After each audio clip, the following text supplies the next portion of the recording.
What is up, motherfuckers? Kort eftermiddagsstream. Kaffen er klar. Min røv er varm, for jeg har lige cyklet hjem på skole. Jeg gad ikke lave lektier, fordi jeg var træt i mit hoved af at sidde og være i skole. Så, hey Lippe. Så jeg tænkte, jeg gider godt at game et par timer, inden jeg henter børnene. Vi har måske en 2 timers tid. Hey, Anne, du er også med i dag. Dejligt at se dig. Vi skal ud i rummet. Jeg har trykket på spillet, uden at skifte over til den rigtige scene. Og nu. Direkte ind i en loading screen. Okay. Skal vi ikke bare fucking hit it, mand? Jeg havde lyst til at spille det her spil igen. Jeg ved godt, at jeg havde lovet, at jeg skulle spille Descenders næste gang. Men det her, det bliver bare sådan en lille, måske 1,5-2 timers stream, og jeg vil hellere gemme Descenders til en lidt længere, en lidt større chunk. Hvor folk ligesom også var advaret, ikke? Du arbejder hjemmefra, at der er stille. Prøv at høre, jeg skal nok... jeg skulle til at sige noget fucked up. Jeg skulle til at sige, at jeg skal nok udfylde dit stille tomrum, men det lyder også noget klamt. Det var ikke det, jeg mente. Jeg skal nok sørge for, at der er noget larm. Det lyder bedre. Det andet, det lyder lidt fucked. Jeg kan godt lide, at jeg sagde... jeg skulle lige til at sige, og så siger jeg det bare alligevel. Men så har jeg ligesom prefacet det. Fuck det. Så havde jeg ligesom sagt i forvejen, at det var bedre.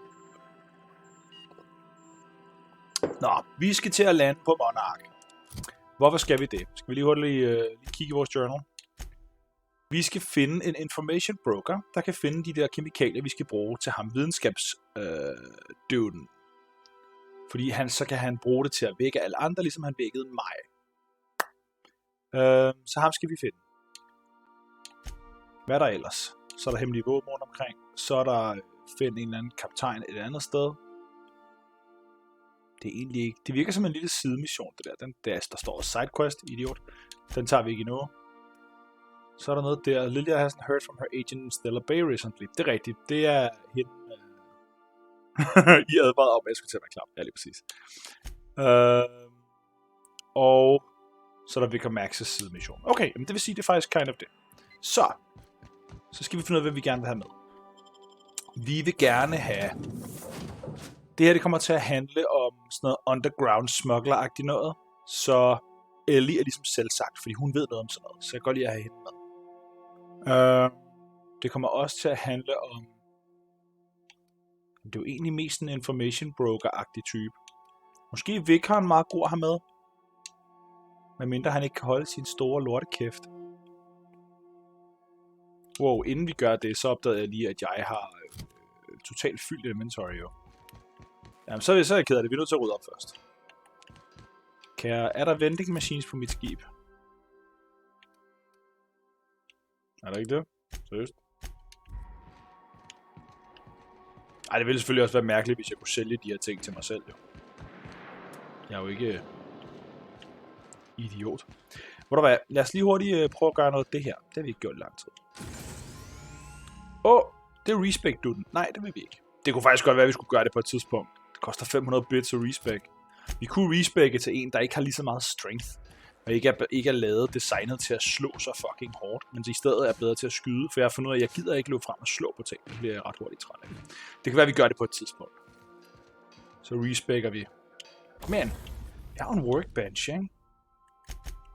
Skal vi lige starte med at reparere alt, hvad vi har equipped? Ja tak. Godt. Kan jeg se mine parts? Deroppe. Weapon parts 38, armor parts 35. Okay. Vi kunne jo breake noget ned, ikke? Er der en breakdown all junk? Nej, det er der ikke. Men vi kan godt blive enige, at vi skal bruge den her rive her. Bum, bum. Så har vi 17.000 af dem her, der behøver vi heller ikke. Bum, bum. Den der skal vi ikke breakdown. Sindssygt, man. Man kan sige, at vi kunne også sælge meget af det for penge, men jeg har det som om, jeg har flere penge, end jeg har weapon parts lige nu.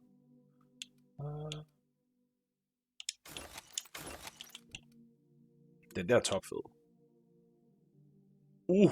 DPS 576 er der. 300 et eller andet. Okay, jeg har fundet nogle meget højere level på dem, men jeg havde lige før. 400. Oh my god. 576. Det er en seriøs... Så er det derfor, jeg synes, jeg lavede lidt damage. Jeg fandt jo nogle meget vildere ting nu, jo. Sejt. Godt, hvad skal vi lige? Så skal jeg til at sige, jeg skulle faktisk til at modify mit våben. Det gider jeg da her, ikke? Så skal vi også bare med det værste. Det tror jeg også var fint nok. Jeg gider ikke at... Så skal jeg jo skifte min våben ud dem lidt, jo.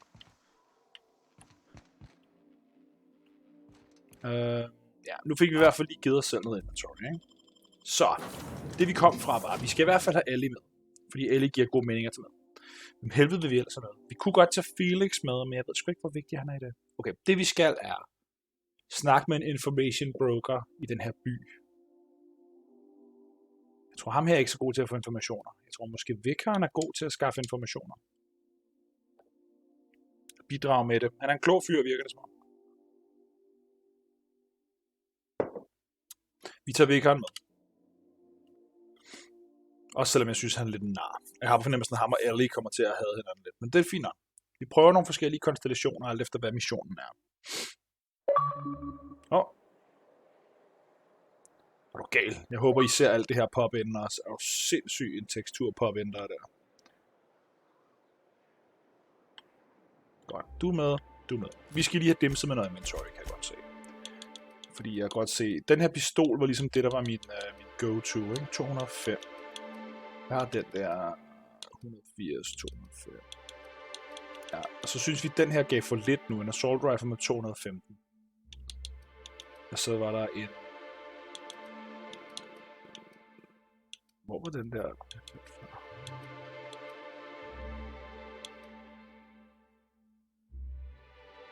Pistol der med 352. Hold nu kæft, mand. Det er også en heavy pistol, men selv det her er en light pistol, der giver mere. Okay, hvor var den der? Der var den der assault rifle. Hold kæft, mand. Helt anden damage. Og så en shotgun med 238. Hvad kan vi ellers få ud af det?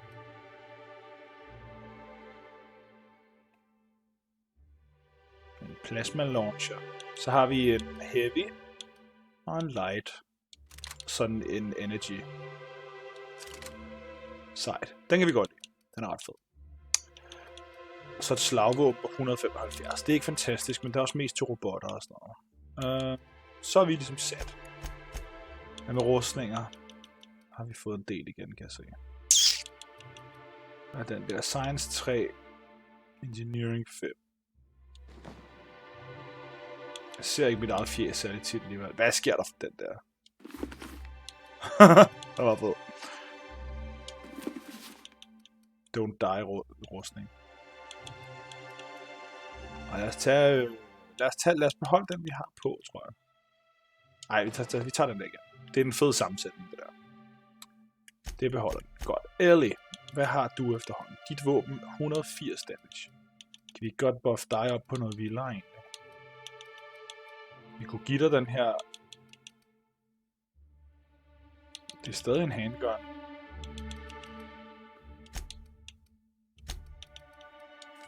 Kablammo, fordi det ser fedt ud. Og så har du sådan en lille blade. Jeg kan også give dig den der i hånden, bare for at være super underlig. Jeg tror ikke, den er så god. Når vi giver dig sådan en der. Og så Vicker Max. Du kan godt lide shotguns, ved jeg. 299 har du en shotgun der. Det er også vildt nok. Og så en stav med 109. Og lad os give dig en tossball stick i stedet for. Jeg kan ikke rigtig buff shotgun-mæssigt mere end det du har. Og så skal vi gå op i en assault rifle. Eller en heavy machine gun, men jeg tror ikke, han er så god til heavy.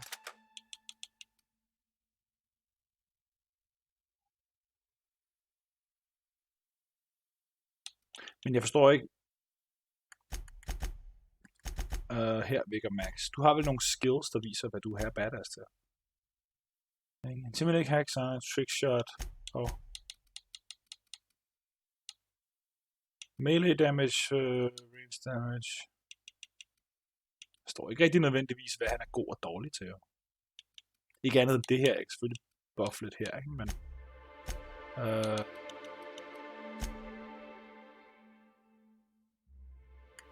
hvad med hende? Det vil sige, de kan egentlig bruge alle våben. Jeg kan egentlig give dem præcis, hvad jeg har lyst til, eller hvad? Det virker også lidt underligt. Hvordan kommer jeg over i højre side og læser der? Pistol and fires of a series of precision shots at her target. Og det er jo bare hendes ability. Vent. Er det fordi, jeg ikke kan give dem andet? Jo, det kan jeg godt. Trickshot. Så kan jeg vel stadig godt bruge hans ability nu. Det må vi lige eksperimentere med.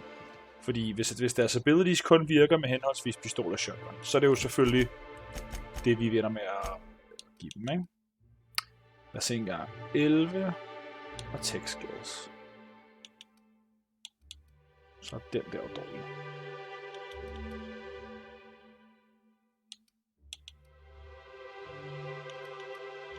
Hendes rustning er bedre end alt det her lort.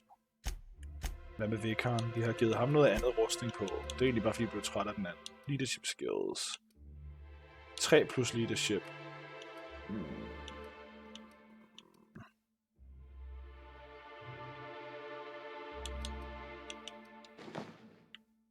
Det ser også ret sejt ud. Jeg kan egentlig bedre lide det der outfit til ham.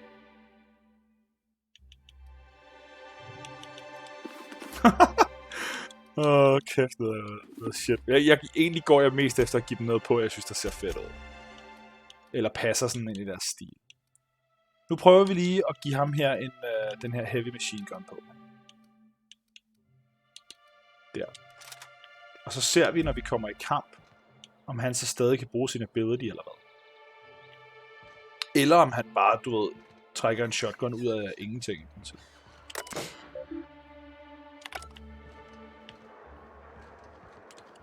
gengæld så tænker jeg kan godt lide Ellies hjelm på en eller anden måde. Den passer meget godt. Den er sådan en lille smule Sand People-agtig for Star Wars, ikke? Men er det ikke lige før den her... den er grim til hende, men vi tager den. Den giver lockpicking og sådan noget. Den passer bedre til. Prøv at se det der outfit der, altså. Totalt Han Solo, ikke Han Solo, hvad hedder det? Sådan lidt de der piloter fra Star Wars, ikke? I likes. Nå. Information brokeren leder vi efter, og missing passcode. Så lad os komme i gang med det.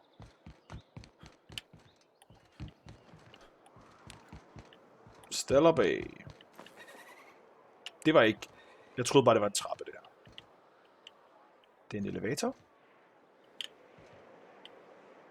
Nå, her.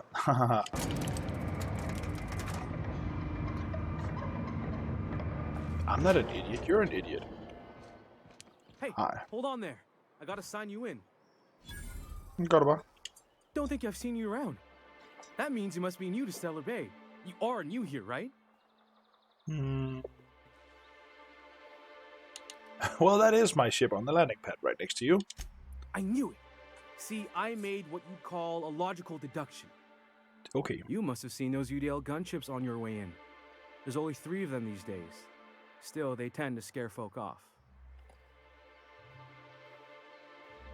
What are they doing out there? You may not have heard, you being new, but Stellar Bay hardly ever gets off-road traffic. Us being cut off by the board and all. Which means I never get to do this part, but I've been practicing, so here goes. Velkommen On til. behalf of Monarch Stellar Industries, welcome to Stellar Bay, home of the freshest sal tuna in Halcyon. Please state your name for the records.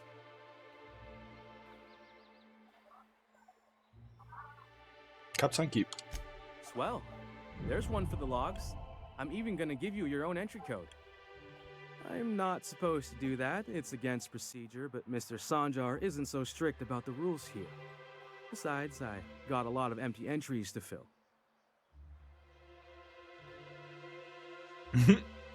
I'm gonna have a look around town. Mr. Sanjar will be mighty pleased to meet you. If you see him over at headquarters, maybe you could tell him I did a bang-up job of welcoming you? Oh, and if you're headed that way, maybe you could do me a favor? Depends, what is it? I got this Rizzo's Rangers Tossball poster coming in on the next sublight shipment, signed by the Black Hole himself. Only I haven't heard anything in a while. You think you could check with Celia to see if it's come in? Jeg skal tjekke din... Okay.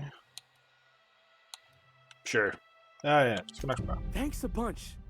Celia works for Mr. Sanjar in the MSI building next to the bar. She's always there, so you can't miss her.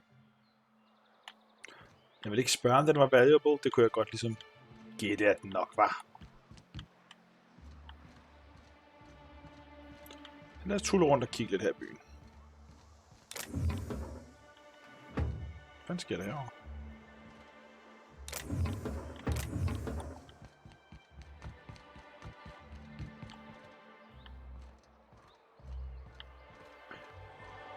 Vending machines. Skal vi lige sælge alt vores junk? Det gav lidt. Vi skulle godt lige sælge noget mere, kan vi ikke det? Der. Lad os skille os af med noget af det her lort. Den beholder vi lige, fordi muligvis så... Øj! Kom jeg lige til at sælge hendes pistol? Jamen det gør jeg ikke. Hun har stadig en pistol, det er fint.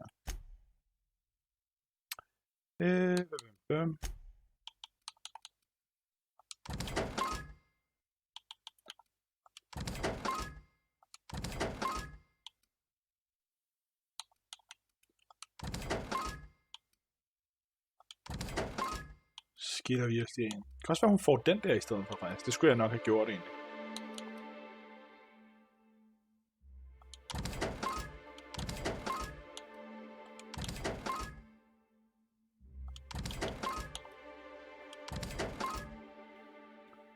Og rustninger, de var jo en del.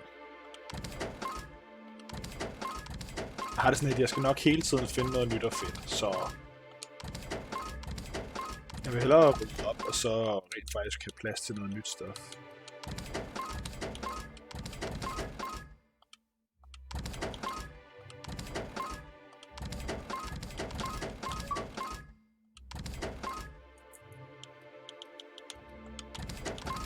Nu rydder vi rigtig meget op. Bum. Jeg fik aldrig sat dem her på.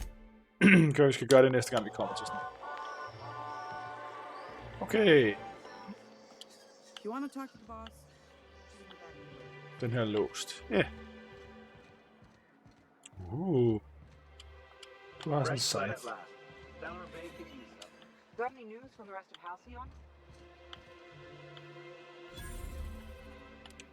Det lyder som, vi skal derind. What are the chances of all the times and places we could have been born? Yeah. We're here, light years from Earth, going about our lives. Every time the punch clock peals, a worker earns his meals. What are you talking about?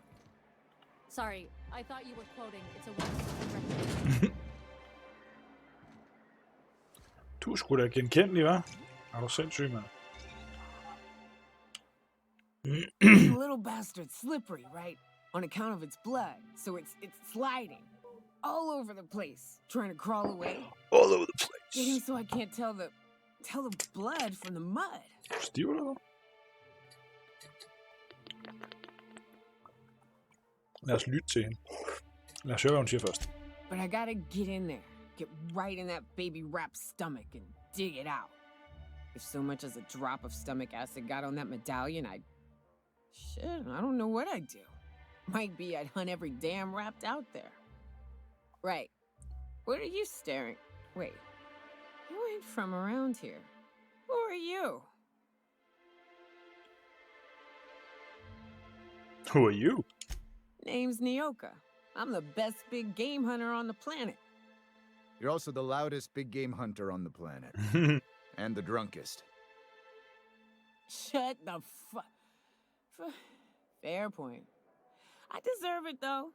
On account of being the best. Jeg hedder Kim, og du er altid så fucking stiv, man. If you think this is drunk, I gotta... you need to get out more. Sit. Partake. Buy me a drink and let's chat.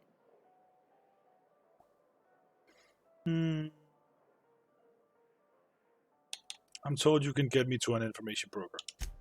Bare lige til pointen. Well. Let's get down to brass nuts then, shall we? Brass nuts. Wait, that ain't it. Brass rats? Let's talk business. I'm headed back out there after I sober up. You want a guide sooner than that? You have to get me something to clear my head.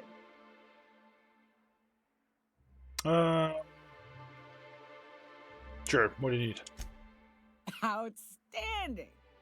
Our dispensary here maintains a stock of, well... Jeg har ikke lige I don't solgt rightly alle mine know af dem what they der. are. Dem må jeg jo så købe igen. Steroid or caffeine somethings? Pills. They're very Pills here. good.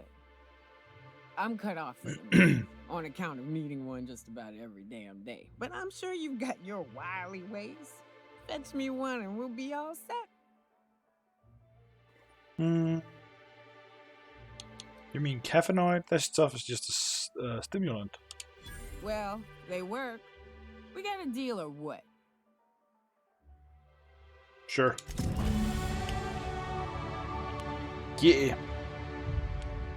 From the MSI dispensary, okay. Det må vi jo så gøre. Vi skal også lige levele. Lad os stige i... Nu har vi ligesom fået lidt mere hack og lidt mere lockpick. Ikke meget, men vi har fået noget.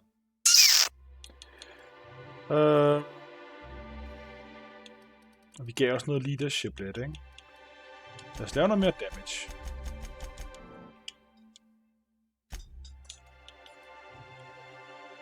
Og så... Lad os se på de perks.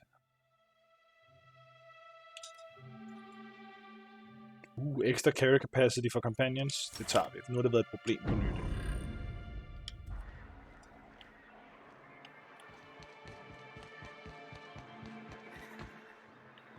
Hvad er det her? Gaten har fået den der. Og sådan en grinder maze. Og det er den, der hedder Vortex maze. Den er sygt fed. Lad os lige se. Nogle af de her piller, jeg skal have fat i. Det er nødt til...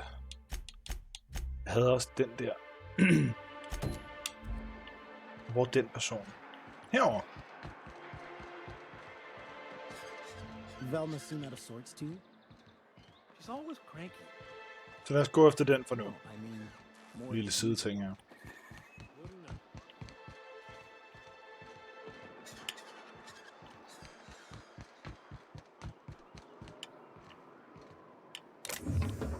Skal vi den her?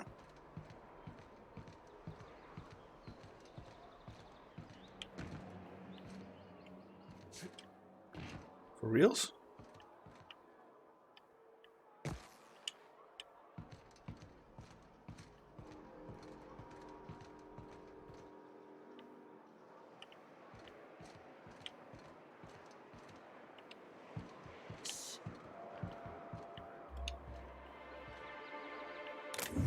Altså... Hvad er det meningen, jeg skulle finde ind? Var det bare det der?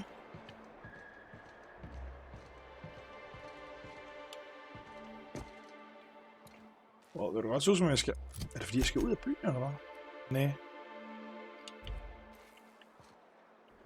Der er en dør der.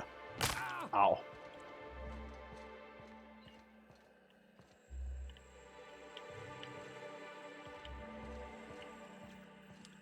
The fuck?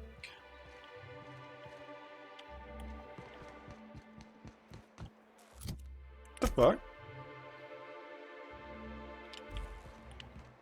Er det så fordi jeg skal herover?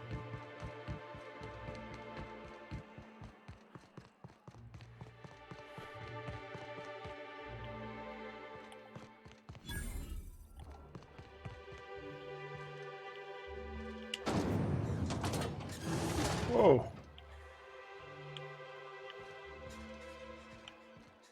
Sejt.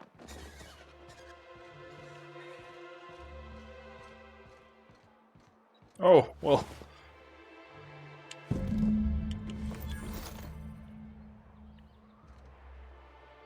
Så er der ruins to the south. Okay. Skal vi lige læse i journalen?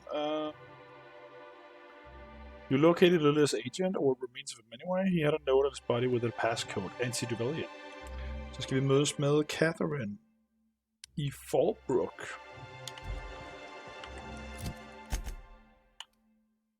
Og det vil sige, så skal vi ud for byen. Så det gider vi ikke gøre endnu.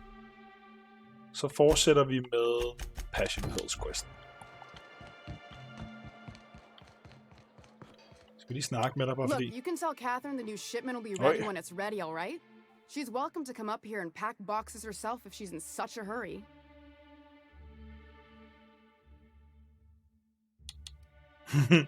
Catherine said she'd shove you in a box if you keep running your yap like that. Did she now? Well, I can see I was mistaken. Because if Catherine really had sent you, there'd be a lot more expletives in her message. I hope you can forgive my temper. This job has been running me ragged lately. First, my autoloader foreman stages a walkout, and now my chief pescatological health manager is missing. Chief what? Nå, fedt, det står der. Så er det, hvis det er det, jeg automatisk siger. Hvis det er det, der kommer ud af min mund, og jeg har den dialogue option bagefter, så må det for helvede af det, jeg vælger. Braxton. He's in charge of getting the fish fat, but also making sure they don't get too many tumors. Gross. He's a real wizard with pharmaceuticals, but he has creative notions of working hours. Comes with living in a free colony, I guess.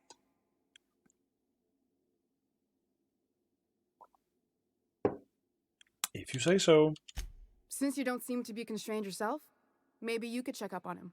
He lives in the apartments. Sure.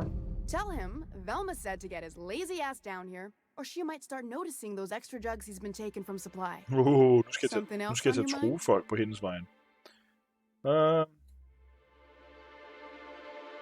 Sure. Jeg ved godt, hvem de andre er. Hej Frederik. Velma's not so bad. Long Det er også det, der er med det her spil. Det er, at jeg ved jo kun fordi, at der står på dem. Du ved, jeg ved, de er NPC'er, fordi der står et navn. Og ikke bare står, du ved, scientist, eller du ved, hvad end der nu står på dem. Ikke? Skal vi lige stjæle deres... Vi hacker lige deres... Sure, hvorfor ikke?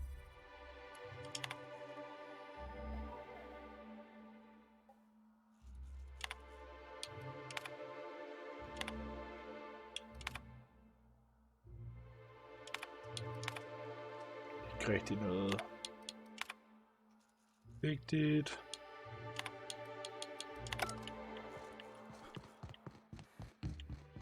Men ja, fordi der ligesom står et navn på dem, så ved jeg.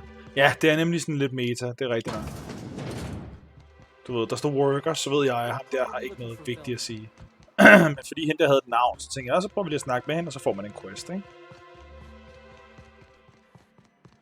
Men det kan man jo selvfølgelig gøre, som man har lyst. Man kan jo roleplay det. Det kan også mærke, det svinger jeg lidt ind og ud af, alt efter hvad min humør er og sådan noget. Og hvor godt jeg synes om spillet. Nu kan jeg godt lide det her spil. Der kan jeg godt lide at roleplay det en del til en vis grænse.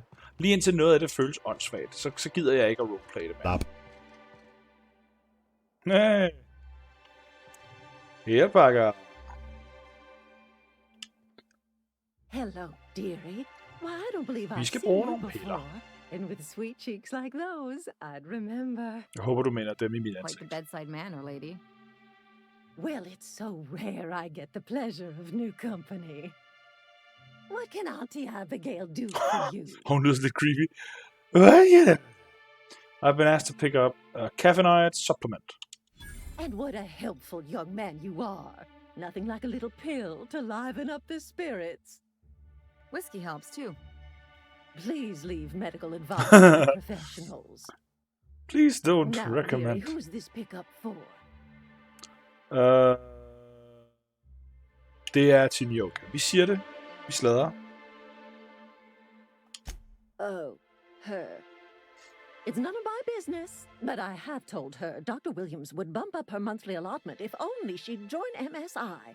Contribute like the rest of us. Now I've gone and said too much. And you know me, dearie. I don't like to pry. She's a liar. There must be some way I can blah blah blah blah. I'm afraid not. Så skulle jeg bare have løjet. Dr. Williams managed the town's allotments from his terminal upstairs. Even I can't access them.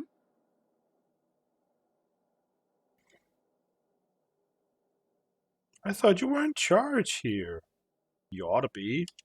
Oh, you flatter an old woman. Kunne også godt have troet Me, mig ud af I'm just here to be a pretty face for the customers. And to keep an extra key to the supply room for all the times Dr. Williams misplaced his. Supply room. The one upstairs, where we store our medicines. Where can I find this dibba-dibba-dib? In the town graveyard, I'm afraid. poor man was always searching for the flower of enlightenment. On the way, he tried some rather daring substance combinations. Where's the graveyard? The graveyard's near the southern ruins. You're certainly welcome to pay our respects, but the bodies tend to attract beasties. Skal jeg ud og finde nøglen på ham? Er det seriøst det? Do be careful. I'd hate for anything to happen to you, dearie. Jeg tror ikke, jeg gider at tro mig ud af det. Det er lige frisk nok. Guess I have to figure this out. Chin up, dearie. Der er ingen grund til at skulle til at tro hende, tænker jeg.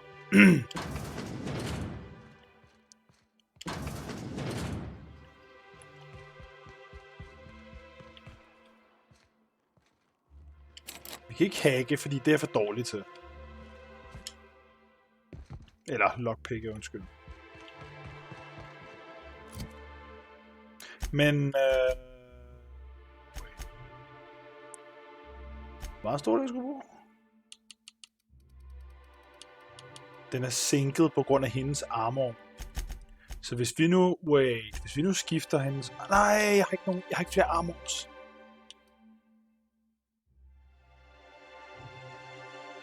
Men hvorfor bliver det ikke udlignet? Wait. Jeg mangler en hat og en armor. Fordi hvis jeg gør sådan her, her, de her menuer er mærkelige. Hvis jeg nu, damn! Og så går vi gå over til Ellie.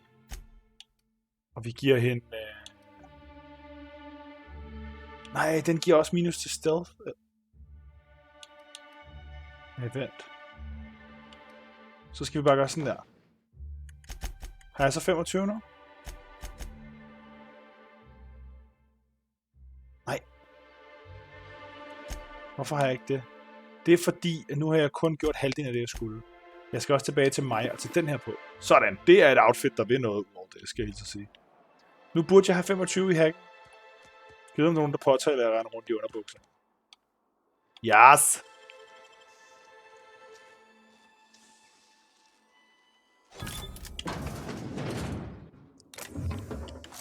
Løser problemet på den smarte måde.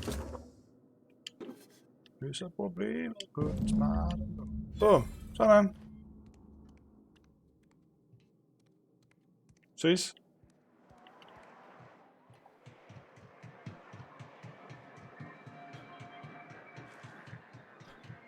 Om jeg vinder? Prøv at jeg vinder her, mand. Nå. You're back. Good news? Bad news? Vi har kaffe til dig. All of the above? Skaff hende sin kaffe. I got your magic pills. Says someone who's never had any fun. Exactly. See? I'm glad someone on your cruise got some sense. Nej, men jeg tænkte det godt lidt. Jeg tænkte godt, at hun ville være god at have med til sådan noget smuggleragtigt noget. Bum. That hits the spot. Right in the, oh, no, there it is. There it is. Yes. We're in business. Let's go. That was fast. Så hun drikker sig hammer ned, så napper hun det der koffein noget. You be careful. Så har hun det her godt. The first one's free. After that, they'll offer you gainful employment. Glad to have you. Great. Where to? Let's find the information Hiram? broker. I ain't checked in on that man in an age. He's running the giant radio tower we lovingly call Devil's Peak. We'll be going south and west. Hvad med dig, Parker? Har du fri i dag? Eller spisepause eller noget? Out there, there's a western slope that'll lead us through some fun. You like hunting, right? That's fun. If you're more of a spelunker, Rotting River will take you into the mountain caverns. We can discuss options when we get closer. That said, 3's already a crowd. I don't mind waiting somewhere until you got a spot open.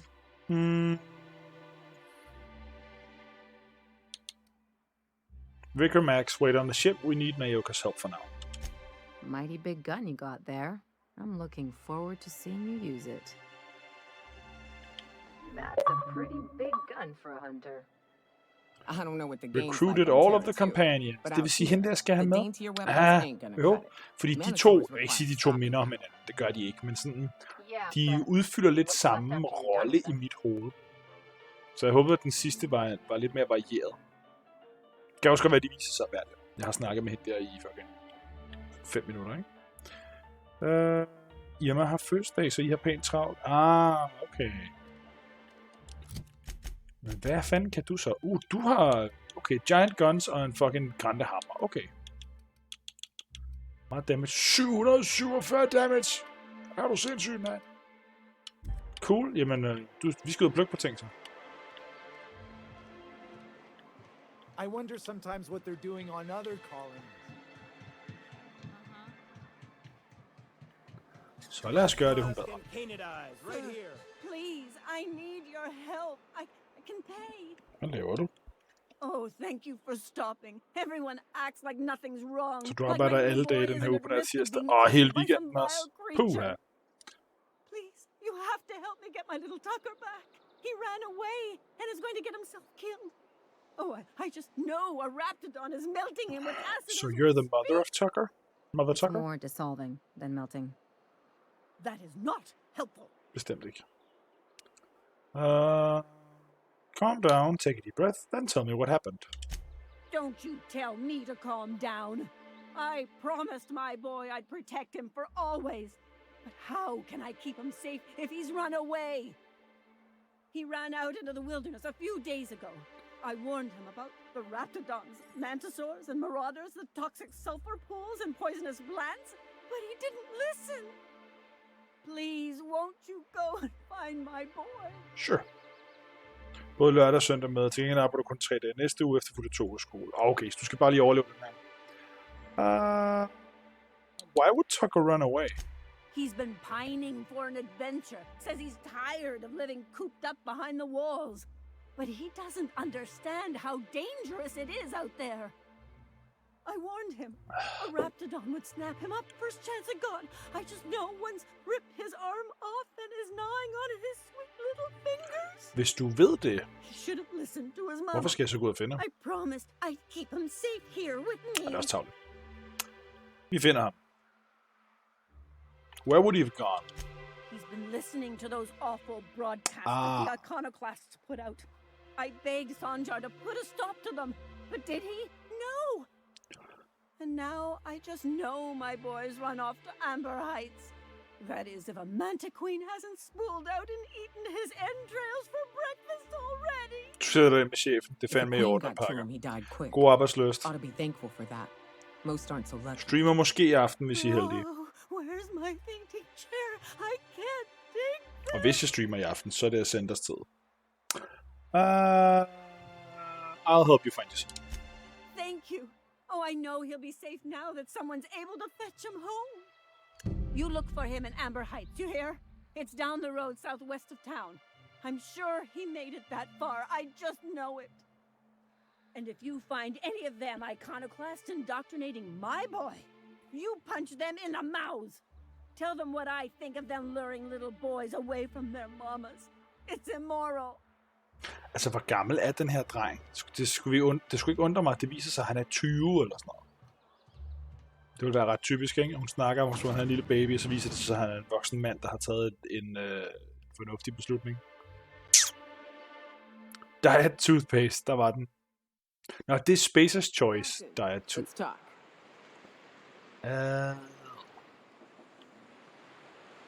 This place sucks.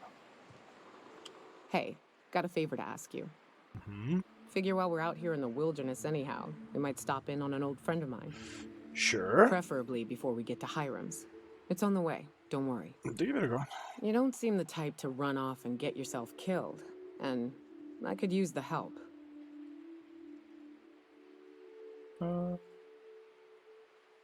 Well, I definitely don't plan on getting myself killed.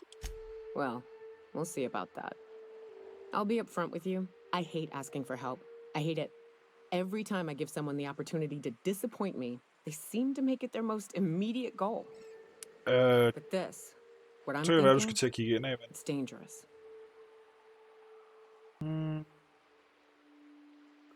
What kind of danger are we talking about here? Nothing we can't handle. Let's hear it. I used to run with a band of hunters. Friends. 6 of us. We were on Monarch when the corporations pulled out, and we helped a lot of people pick up the pieces. I haven't seen 2 of them in years, and the rest I know to be dead. I'd like to gather their effects and bury them all in the same places, like the family we once were. Sikker på, at de også vil have det, eller? What do you need to do? First, we go to Hayes. I buried him a ways from our encampment. I need to pay my respects. I'll show you where he rests. He had a medallion in his effects. That's what I'll bring home to bury. And after that? Then we find my 2 lost trackers and bring them home. A long time ago, we built an encampment in one of Monarch's cave systems. Trouble is, a Mantiqueen showed up and kicked us all out. If we can find Rebecca and Anders, they'll know how to lure her out. Then we kill the bitch and bury everyone's medallions together. Sounds fun. Let's go. Nej, jeg tror, jeg siger, okay, så Hayes den. Fint. Det vil vi godt sige. Lad os sætte den på her. Det kan jeg godt gå med til.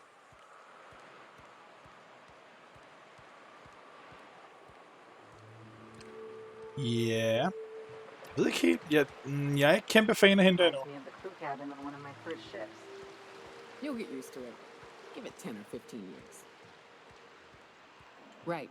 Here's the road. Follow it south. Dun.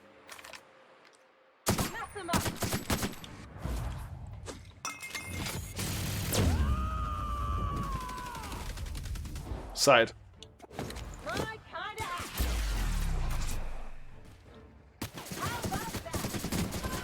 Wait. Træk hun slet ikke den pistol, jeg har equippet for hende? Træk hun lige et andet våben?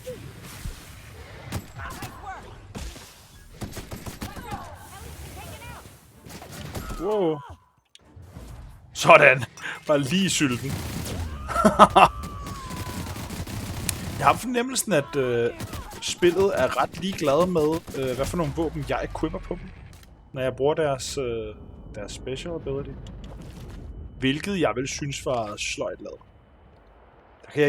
Der kan jeg igen godt mærke, at det her combat-system er sådan lidt halvt i forhold til, hvor glad jeg er for historierne og roleplaying-systemerne.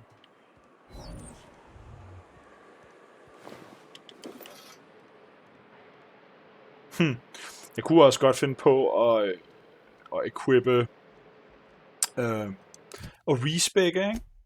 Og så gøre min egen karakter ikke super vild med du ved, melee og ranged, men i stedet fokusere på, du ved, defense, så jeg kan tanke helt vildt, og så selvfølgelig de her 3. Det er ligesom mine yndlings. Det er dem, der gør alle roleplay-tingene, og så bare buffe leadership op for sindssygt.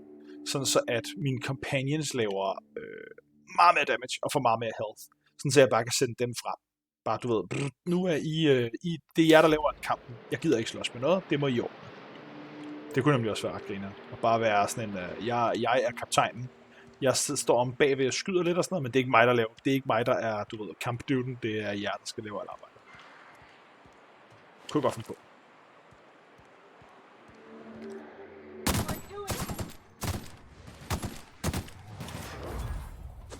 Jeg kan godt lide de her abilities. Der må gerne have været flere af dem.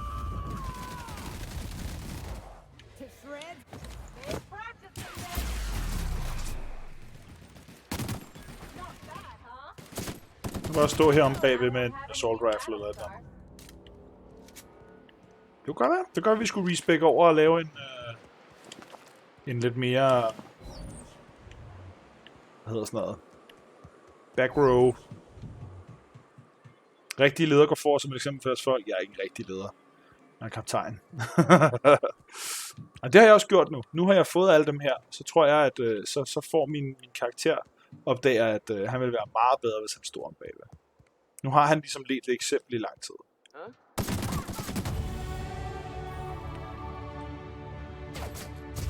Fedt, at man myrder nogen, og så kommer den musik. La da da da da.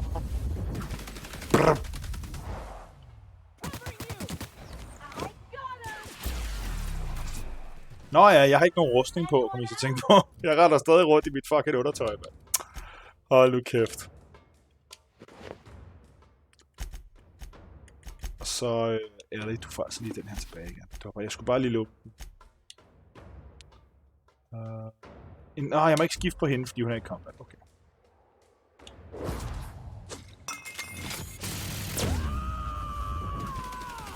Den virker simpelthen igennem sten og helt. Det er det, der mener. Det her det er, hvor de ikke er spækket for sindssygt til kamp. Så kører de stadig bare 400 år. Ellie, du skulle lige have den her på. Den der, fordi jeg vil gerne have min hjælp tilbage.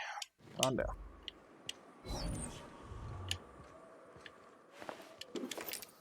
Ja, det tror jeg gør, fordi jeg tror, det vil gøre spillet sjovere for mig. Jeg tror gerne, jeg vil slås så lidt som muligt. Det vil jeg lade dem gøre.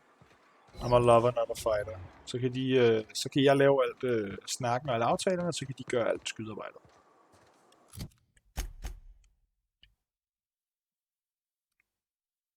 Vi skal derhen. Den her dreng, der er blevet væk. Jeg skulle til at sige, det må være i nærheden. Den tager vi lige først.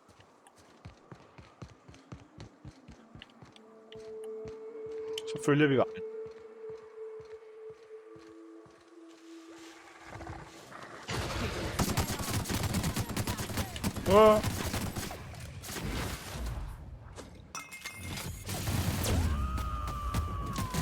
Hvor skal man kunne blive lidt træt af at se på de her animationer, som man er.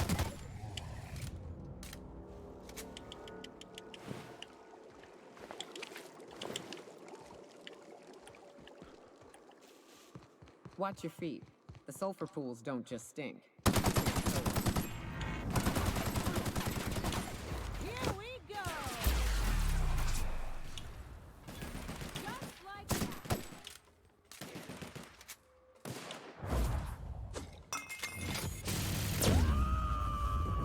Jeg tror også, man kunne blive træt af at høre på hende der hver gang.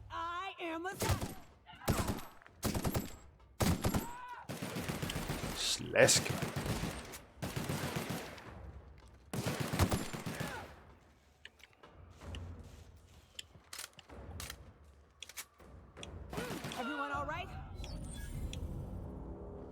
No problem. Nå, det er sendt ud. Det tager med tilbage. Jeg kan bare ikke huske, hvad den der opgør. Hvad er det opad på D-paddet gør? Jeg kan huske nedad at sende dem derover. Eller komme tilbage. Sure. Sure thing, Captain. Så holder den ind. Og så der spillede de sig på de andre sider. Hvad fanden er opad på D-paddet? Kunne jeg, vi skulle prøve at se.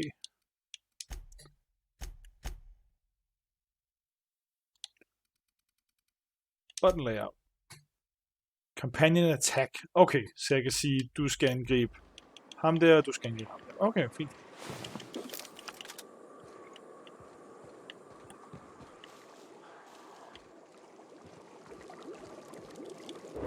Selvfølgelig også bare gøre sådan. Minder om Viking Battle for Asgard, der var animationer dog lidt kortere.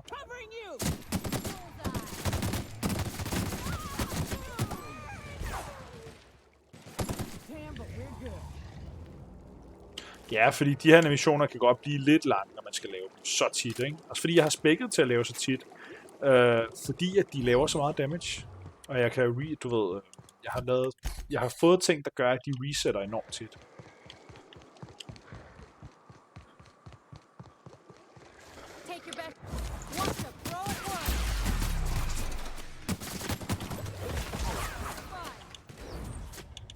Specielt den her kan godt blive irriterende.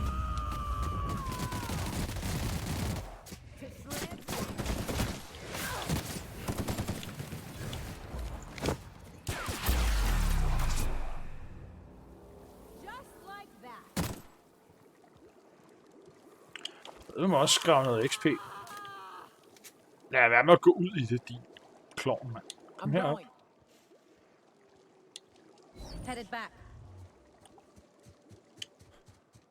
Skal vi lige levele? Jeg tror, vi skal.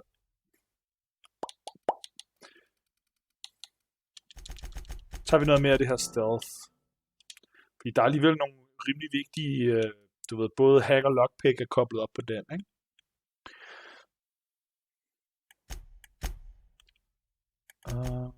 I også levelet, kan jeg se. Recover 25% when fatally wounded. Hvad kan vi ellers give der? Threat, base health, ranged damage. Det kan vi godt lide. Det bruger vi meget. Den tager vi. Hvad har du ellers? Footstep sounds. 10 til leje, det kan vi godt lide. 20% damage to creatures. Vi vil i hvert fald gerne have den der. Og så vil vi gerne have range damage. Og så vil vi gerne have den her til creatures. Den er meget fed. Jeg kan godt lide, at man kan spække dem lidt forskelligt. De ikke alle sammen bare får det samme. On my way.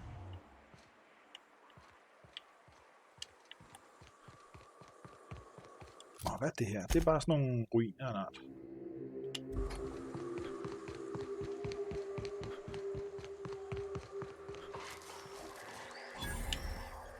Jeg tror ikke, vi har noget her, vi skal...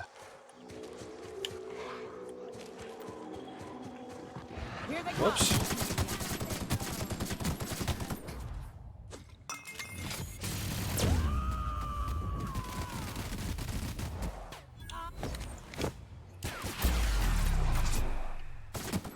Høster vi bare noget XP.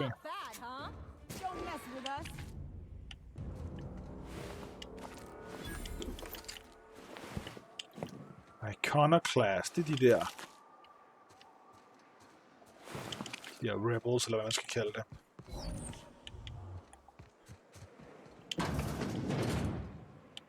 Her ser sådan rimelig blod ud. Jeg tror også, at jeg kan øve mig i ikke at samle madvarer op alle steder. Men jeg synes, det er svært at lade være. Jeg tror, man vender sig bare til alt, hvad der lyser. Det er harps, min.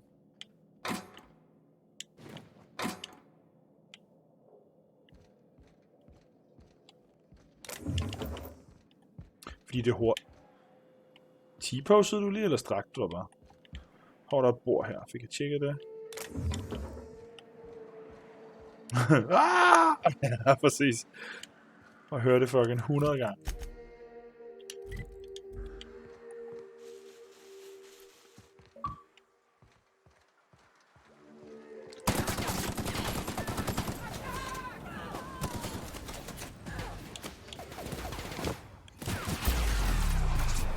What? Hvor blev du af? Der. Er der ild i mig? Er det derfor, jeg mister liv? Ja. Healer vi det? Meget fedt, at de siger det til en. Hey, du er faktisk ved at dø. Hvad siger du til lige at heal, din idiot?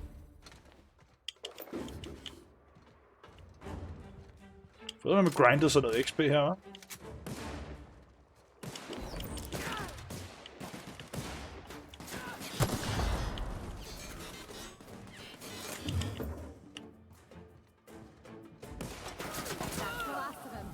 Du nåede lige akkurat, inden jeg trykkede på D-pad'et, du.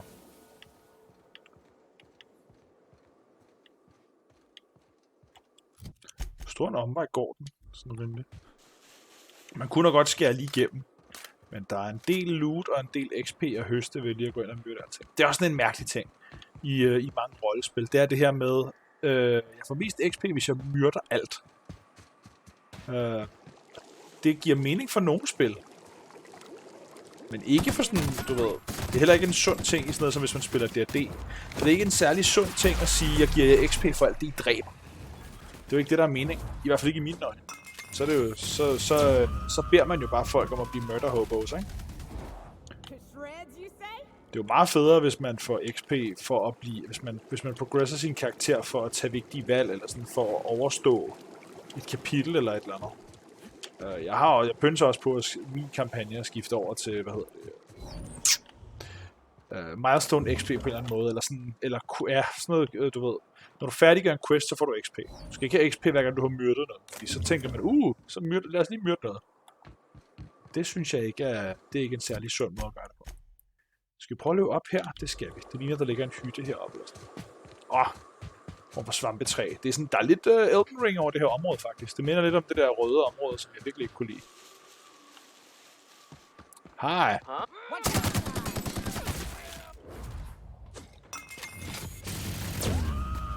Milestone level, lige præcis. Er det en sniper rifle? Den vil jeg rigtig gerne have, faktisk. Fordi at sidde i baggrunden og bare snipe. Det kunne være ret hyggeligt. Wow.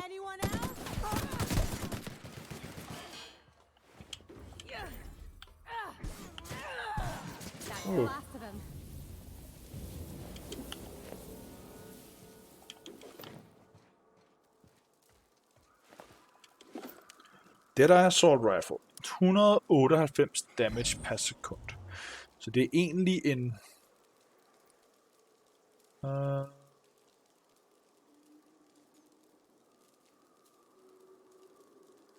damage 99. Så er det fordi den skyder langsomt, eller hvad? Så kan jeg selvfølgelig heller ikke bare pege på en og bare... fordi det er lidt det, jeg gør med kampen i det her spil. Men så kunne det være, at jeg vil udnytte at bruge det her lidt mere. Så skyd et skud af.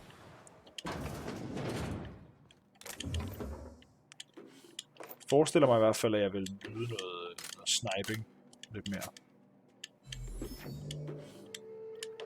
Igen bare sætte mig i baggrunden.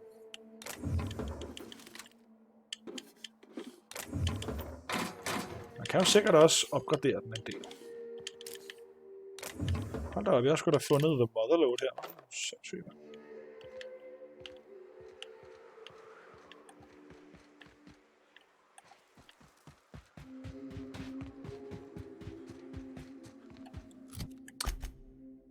Her.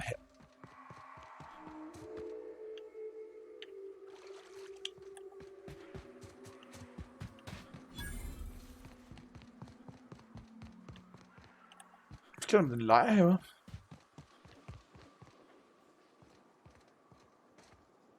Er det her en forladt lejr, eller skal jeg?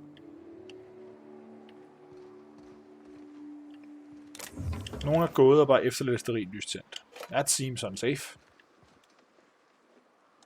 Nogen har glemt deres hat. Jeg ved ikke, hvis det her det er, men nu er det mit. Og lad os komme. Og så tror jeg stadig, at det er en voksen mand, der har taget beslutningen. Jeg nægter at tro, at det er en lille dreng, der er stukket af. Sådan, 5-årig dreng, det tror jeg ikke på. Well, hello, and welcome to the home of the iconoclasts. I'm Rose. Please, take a pamphlet. Nej, lad være med at give mig dine reklamer. In it, you'll find everything you need to know about Graham, his philosopher's truths, and the iconoclast way. He wrote it himself, you know. Det er ærgerligt, vi kan Max sikkert med her. Oh no, I'm so sorry. I keep forgetting we're out of pamphlets. Gosh, blast it. Oh no. You're offering me a pamphlet you don't have? I'm so sorry. It's a habit, I suppose. We used to have plenty, but we ran out of paper and ink. Ever since the corporations left, it's been hard to come by the basics. But you know what we do have? Freedom. This is the only place in Halcyon you'll find it. No corporations, no shackles, no problems. What about Raptidons and Marauders? Oh, those are just hurdles. We deal with them as they come. You're welcome to stay with us, so long as you can earn your keep. I er ikke med papir og blyant, eller?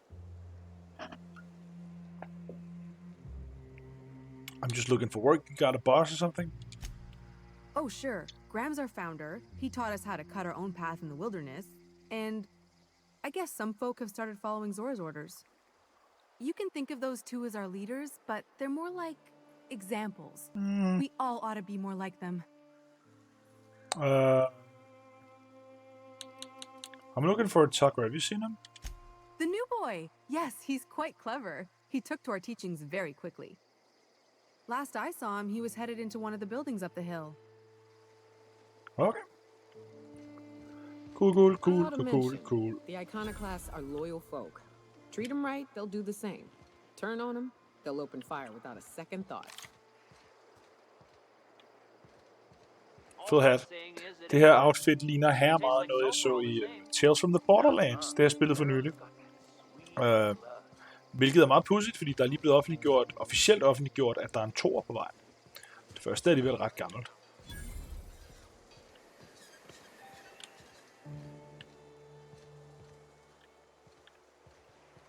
Går vi lige rundt og kigger lidt her.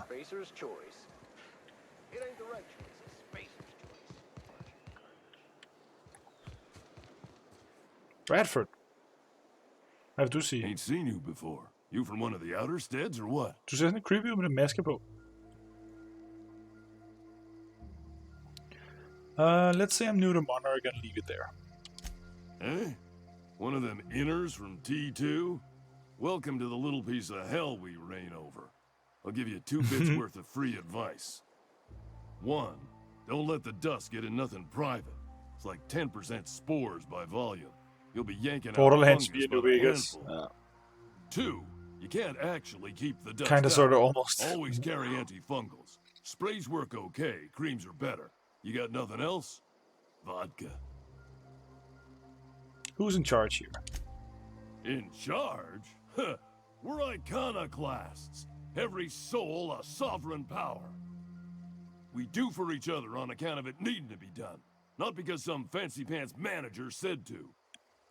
Now, you want to rephrase that question, maybe ask who's respected hereabouts, I can give you a sensible answer.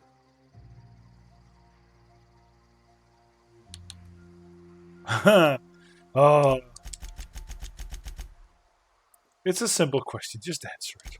It's a question that don't mean nothing around these parts. Keep a civil tongue in your head, friend. I'll set you straight. The two names every iconoclast esteems would be Mr. Graham and Ms. Zora.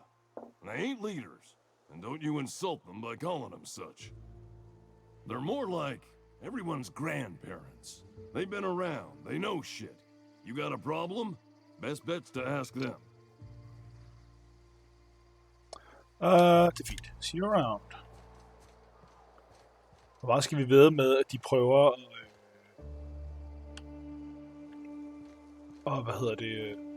udspille, du ved, og sætte mig imod den ene, og den ene prøver at sætte mig imod den anden, og den anden prøver at sætte mig imod den ene.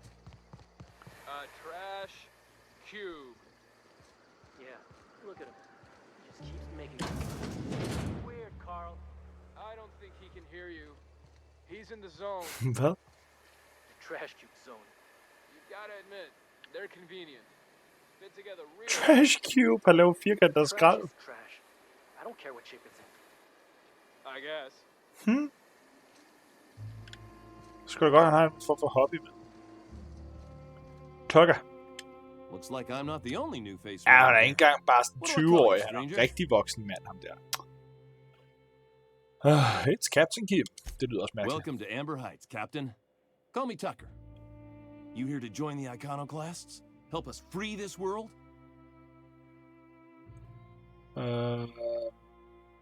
Tucker? You're Agnes's little boy from Stellar Bay. I am not a little boy. I haven't been one for decades, no matter what my mama wishes. Jeg er Kim. I take it she's still looking for me. I'd hope she'd accept my decision.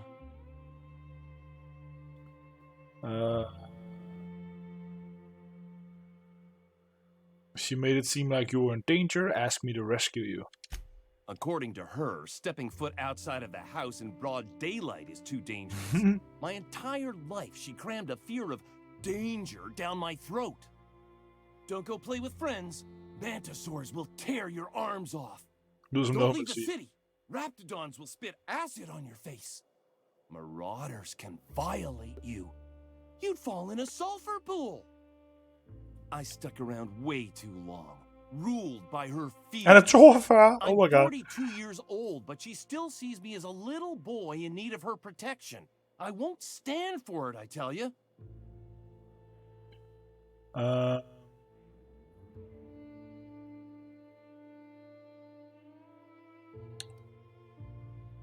I'm getting that reward.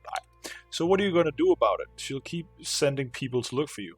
Ja, det vil jeg hellere sige. Han holder sig ret godt. Ja, det gør han faktisk. Men ja, jeg er ikke interesseret i at sende ham tilbage. Men omvendt, så er det også lidt usikkert, hvis hun bliver ved med at sende folk efter ham til altså ud i vildnet, hvor der er lidt farligt.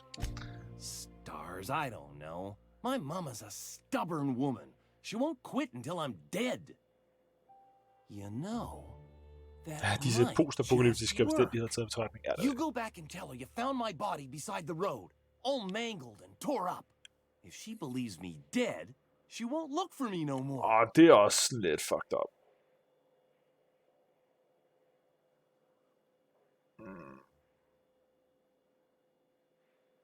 You want to fake your own death to avoid talking to your mother? I know it sounds extreme, but I can't go back. I just can't. This is the only way I can think of to be free. Nope, I won't do that. I'm plain out of ideas then, Captain. I won't go back, and I can't think of a better way to get my mama to stop searching for me.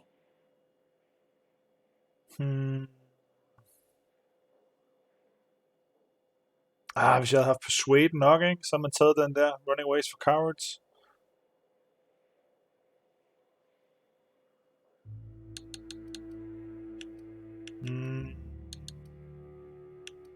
Hvordan vi går herind igen. Så fint nok. You're okay with her thinking you've died? Don't you think that'll hurt her? I hate to think of her grieving, but it'll be good for her to move on. In the long run, you know? If we do this, I'd need some proof. Oh, right. I guess you could take my daddy's ring. I've worn it ever since he died. Mama would recognize it right away. You take this back to Stellar Bay. Tell my mama I died and you found that on my body. I know it'll be hard on her, but it's the only way. Ej, hun kommer til at være hoven, når hun finder ud af det. Hun kommer til, i stedet for at være totalt ked af det, så kommer hun til at få sådan en I told you so. Skal vi vide det? Skal vi vide med det, prøver jeg at sige.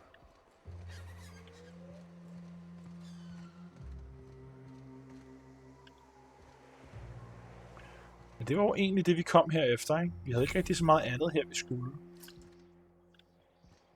Hvad snakker med dig? Ups, det var lige faktisk nok. Never seen you before. I'm new here. Take my advice. Move on. Get off-world if you can. If you can't, get to the bay. I've been halfway around T1. Monarch, they call it now. Been around it twice. Stood at the hot pole and the cold. Nothing on this moon for nobody. There's a lot of heartbreak. Ej, det er en måne, det er det rigtigt. What's your story? It's pretty simple, kid. I sit at the bar, I drink, I mind my own business. That's it. Altså, han snakker med mig, så helt his own business minder han vel ikke.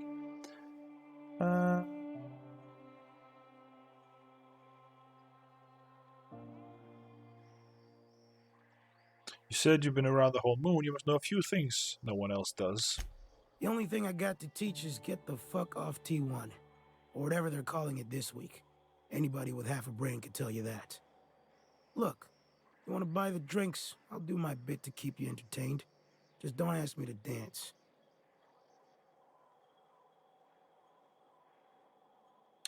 Gør det selv. I can't repay no kindnesses now. Alright, so. I reckon one of the most interesting places I've been is the hot pole. You know what that is?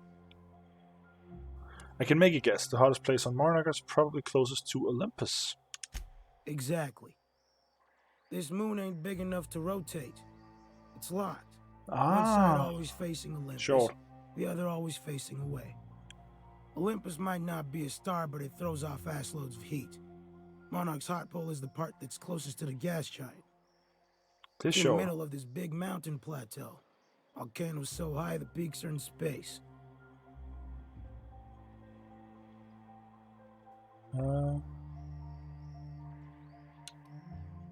So it's hot, it's high, and there's no air? Or not much. Nice views, though. The funny thing is, then in the middle there's just smooth rock. Circular-like. All the dust blown away. Pale gray with hair-fine cracks all over. I don't know what I was thinking. Maybe I was lightheaded from the O2. But I felt like I had to take off the breather for a moment. Put my ear to the ground. 2 sekunder. Jeg skal lige hurtigt... It's hot enough to boil water and you put your ear against the rock. Jeg skal lige have lukket vinduet, fordi der er nogen, der er i gang med at klippe hækken lige ud foran.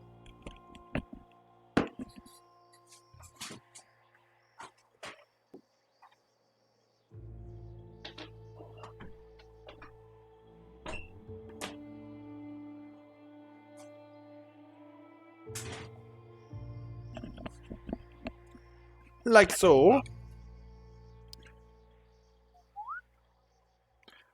God. And I wonder now if I imagined it. Trick of the air, the heat. It was at the edge of hearing, deep down, far off, irregular. Tap, tap, tap, tap, tap, tap, tap, tap. The sound of a bird pecking out of a shell.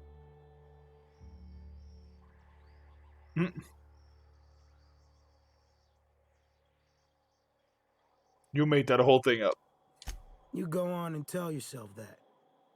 When there's a groundquake now, I hold my breath. Because I don't know if it's Olympus squeezing us for gravity, or wings getting stretched. Sejt. Heartbreak, what happened to you here? A great many things. I'll tell you what. You want to listen to an old man ramble? There might be a job in it for you. I used to run with a squad of mercenaries here. Good folk. A fella named Lamont introduced me. Thing is, I ain't seen them in an age. Stands to reason they got themselves ate.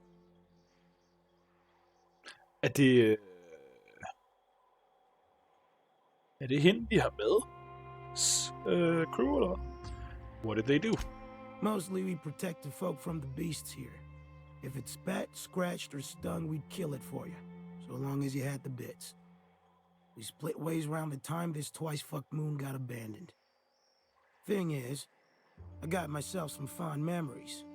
We had some keepsakes of ours we kept in a lockbox, and I've been thinking about seeing it found.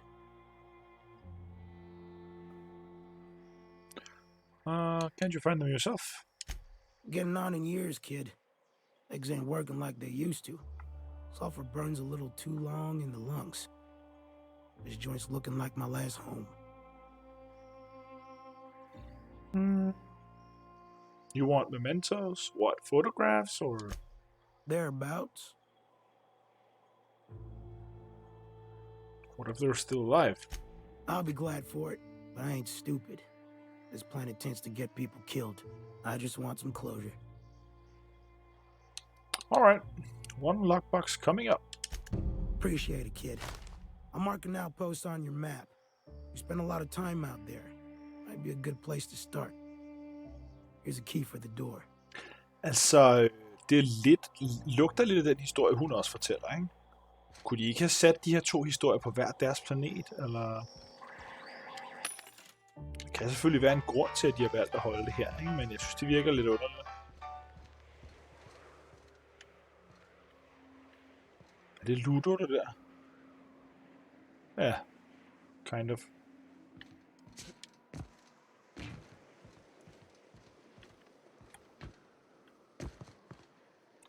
Var der egentlig mere, jeg skulle her? Det tror jeg ikke, der var. Nu har jeg snakket med ham knægten der, som viser sig at være en voksen mand. Ikke så overraskende. Kaldte jeg jo lidt fra starten af. Så kan vi lige se, om der skulle være.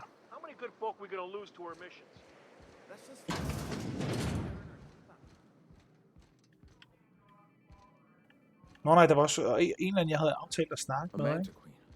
Yeah, we felled it, mind. But we lost 2 runners and 5 gun hands. Og det er de 2. A total failure then. So much for the ruins. And hell only knows where the Van Oys are. They never showed. I'm sure they're... let's talk later. It seems we have company. Det her lugter sådan lidt af Brotherhood of Steel eller sådan. A stranger comes to our home. Er du gal nogen bakkenbarter? If you're looking for a path to walk, you've found one. If you're looking for a teacher, I am one. I saw you on the telly. To the iconoclasts.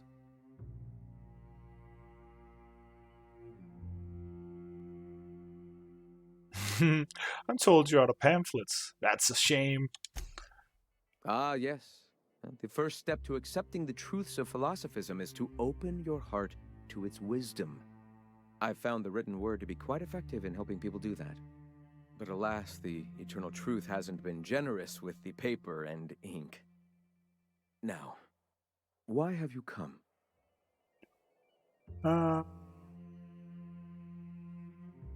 I'm just looking for ways to help people here. Anything need doing?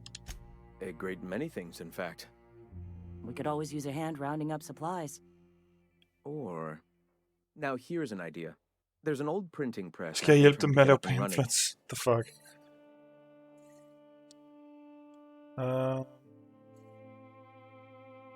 Why? I have always dreamed of subverting the colony's periodicals and turning the board's own propaganda against them.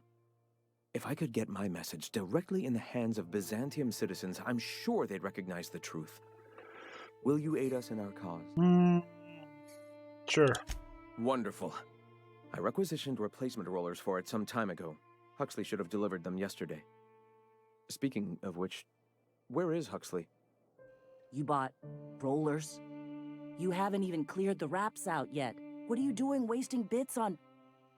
Wait, where is Huxley? It seems we're out a runner. If you intend to help our cause, I'll ask you to meet our MSI supplier in her stead. MSI supplies you? One of our sympathizers. A woman named Carlotta periodically buys goods on our behalf from Stellar Bay's store. Stellar Bay has caught on, but they remain friendly, though the goods now come at a considerable markup. You meaning? Where is the supplier? She meets us in the ruins of Bayside Terrace. From our compound, follow the road north.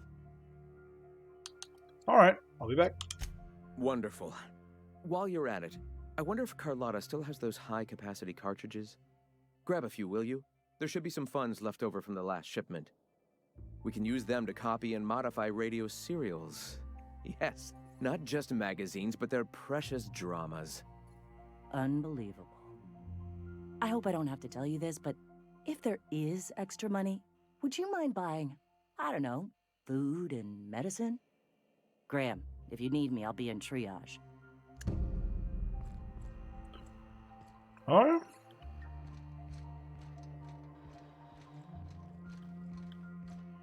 Det virker som sådan, da man gik ind og mødte lederne af det her sted, så tænkte jeg sådan, nu giver de mig en quest, nu giver de mig en vigtig quest. Så er det bare sådan noget, hey, gider du hente noget for os? Så giver de mig bare en fucking fetch quest. Skal vi væk nogen? Rider, revolutionary, blablabla. Nope, jeg tror vi er færdige her. Move! Fetch boy. Lad os se. Så fik vi sgu da fyldt det op på vores... Vi skal mødes med hende der i Forbrook. Så er der den der. Men vi vil faktisk gerne det der først. Crazy town. Og nu vi har snakket med knægten der, så løber vi videre. Så skal vi helt derned. Der er også et godt stykke, mand. Jeg tænker, vi følger stien stadigvæk. Er der nogen, der giver bedre mening? Devil's Peak. Det er også der, eller hvad?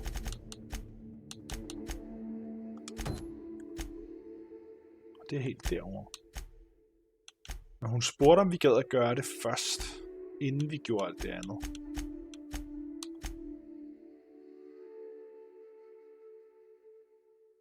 Det der fik vi heller aldrig gjort.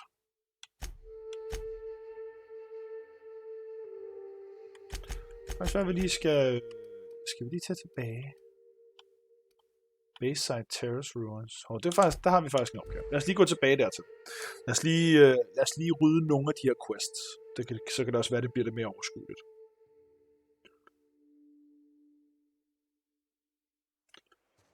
Vi skulle mødes med en her.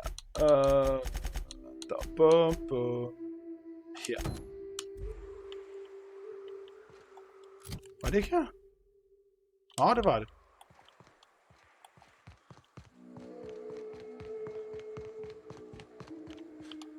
Sealed? Nej, det er fordi vi skal her. Okay. Det tror jeg da i hvert fald.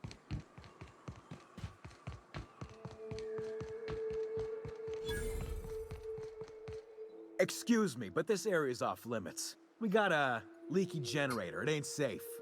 It ain't safe. That's my nice way of telling you to sod off. Vi har en aftale. I need to get inside. And I'm just gonna let you walk on in? Why's that now?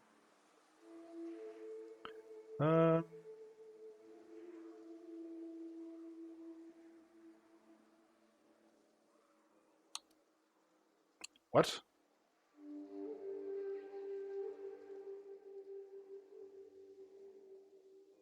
Never mind. All right, you're gonna... Sure. Hvorfor var det...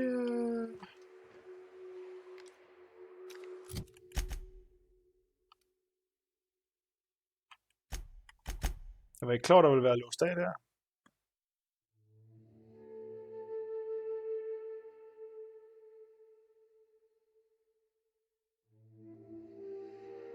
Mødet skulle være her. Hvorfor er der så alle mulige andre her? Vi skal bare købe os adgang, hvor har vi ok mange dollars. You're back. That's... We're I'm supposed to meet someone here. Right. Carlotta. Yeah, she's inside. We got first rights, though. Soon as we fix that generator, she's ours. Why are you after her?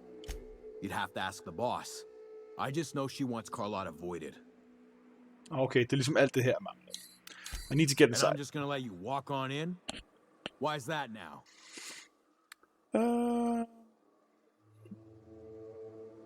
Kan vi lyve? Oh, of all the void damned. I ain't getting eaten alive for a couple of bits. Pack it up, crew! Fik jeg dem bare til at gå ved at lyve, grineren.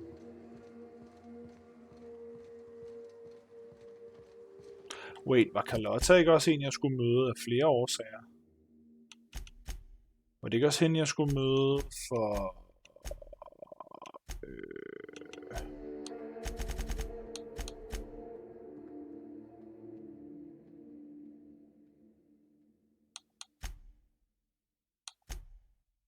Var det ikke det? Nej, det var Catherine. Okay, derfor. Yes, Flubber! Godt at se dig, mand. It's too quiet. What are you up to out there? Nå, de prøvede at komme ind. Hello? Grineren.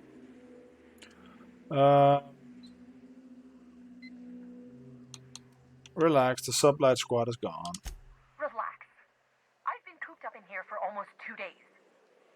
Who are you, anyway? I'm Kim. Graham sent me to collect supplies. Oh, finally! Tell Graham that this is the last run I'm doing. Sanjar's declared a stop sale to you lot, but even if he hadn't, I'm not risking my neck anymore. Hello. I don't know how you got those goons to leave, but thank you. Jeg løj.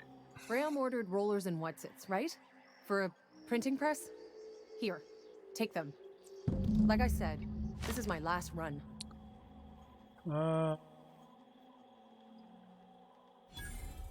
Why did Sanjar ban you from working with the iconoclasts? You'd have to ask him. All I know is that if I get caught, I'll get arrested.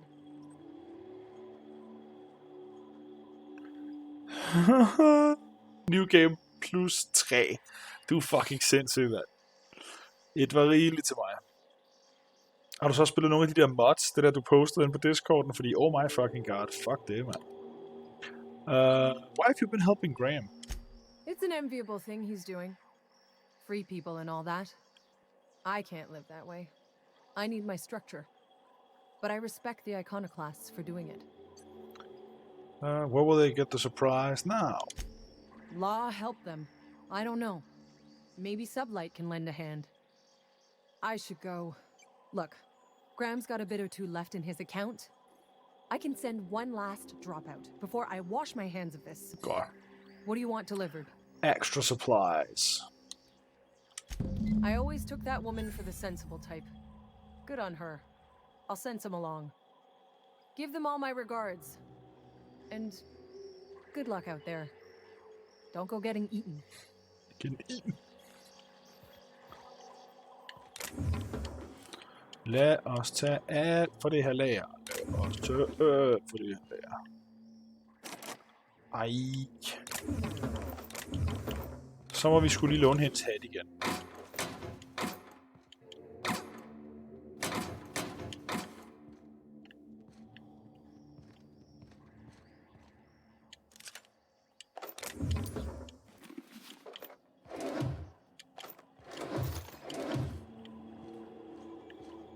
Loot everything.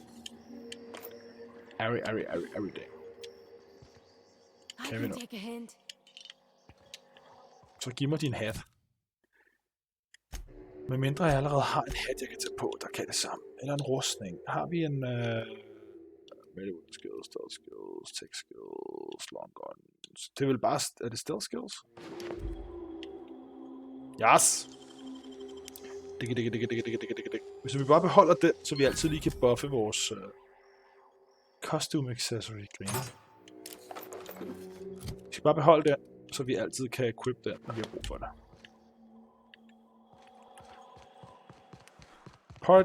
Quest part solved.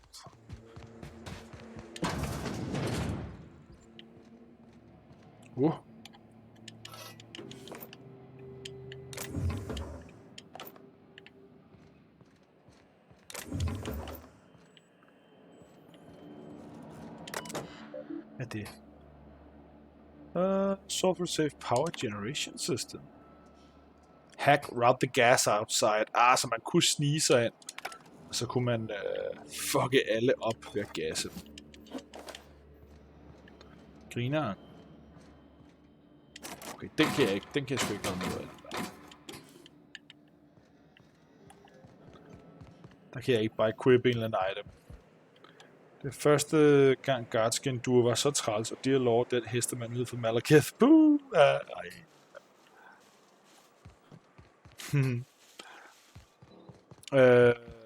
Har du spillet... Nå, det er bare jeg. Har du spillet... hvad hedder det? Sekiro, egentlig. Det har jeg flere gange overvejet at spille, nemlig. Lad os lige aflevere nogle quests. Kan du? Ej, det er irriterende, det her. Og det er ikke første gang, jeg har det problem, at den insisterer på at...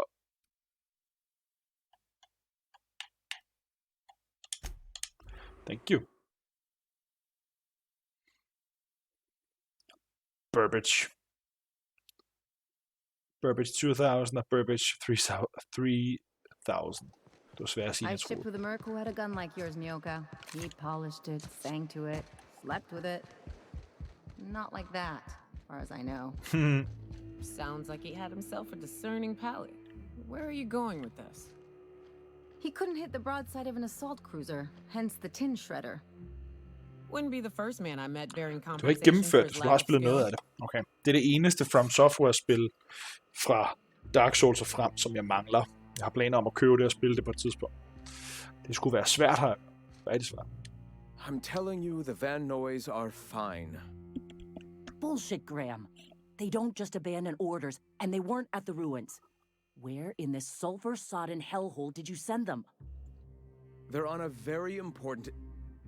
we'll continue this later. Welcome back, Captain. I got your rollers. The rest of your account went to food and medicine. Thank the Eternal that someone's got some sense in their head. Carlotta usually schedules the next drop during the meeting. When's she coming? She isn't. Senja has declared a stop sale on goods to the iconoclasts. That is most unfortunate. This cuts off one of our only 2 supply lines on Monarch. Sanjar, old friend, you're about to cross a dangerous line. About to? That idiot just declared war. We will deal with his subversion later. For now, we must redouble our efforts to spread the truth to the colony.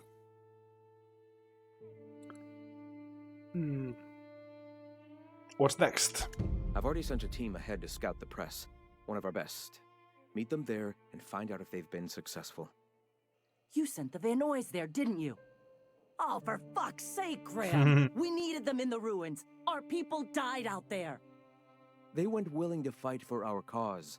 We need reinforcements. We need new recruits. The Van Noys saw the printing facility with the same importance as I. The hell's the sense in recruiting if you're just gonna get them killed? I have the utmost confidence in their abilities. Friends, we must have faith that the men and women we recruit can handle the duties for which we recruit them. Ham der fucked up. You could have sent... Ja, lige præcis. Do you two ever stop bickering? This is worth bickering over. The iconoclasts can't keep their heads in the ground forever, or they're going to starve and die slow. Jeg er så ligeglad med deres skæbne. Just... If the Vernois are still alive, get them out of there.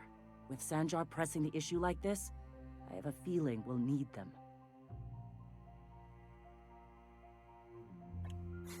No promises. Det eneste mod til Elden Ring, du har spillet, er co-op-modden, der fjerner restrictions på co-op, så man ikke hele tiden skal vente, men har et co-op. Man har co-op over hele spillet. Pretty neat. Bosser skalerer med, hvem du har med, op til 3 andre co-op-partnere. Det lyder meget sjovt.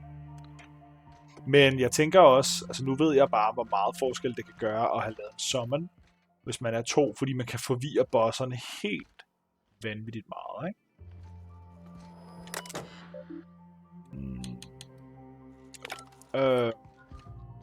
Hvis man bare er 2, kan man forvirre bosserne helt sindssygt meget. Så jeg kan forestille mig 4 personer om en boss, der sådan kan skiftes. Det er jo det, der ligesom er, som jeg synes er noget af det vilde ved noget sværhedsgraden med Souls, det er jo, at de aldrig lader dig være. At de altid kommer lige ansigtet på dig hele tiden. Det lød forkert, I ved, hvad jeg mener. Så derfor er det også... Det er også derfor, jeg var sådan lidt mere sommerne i starten, for jeg havde det sådan, at det tog meget af sværhedsgraden ud.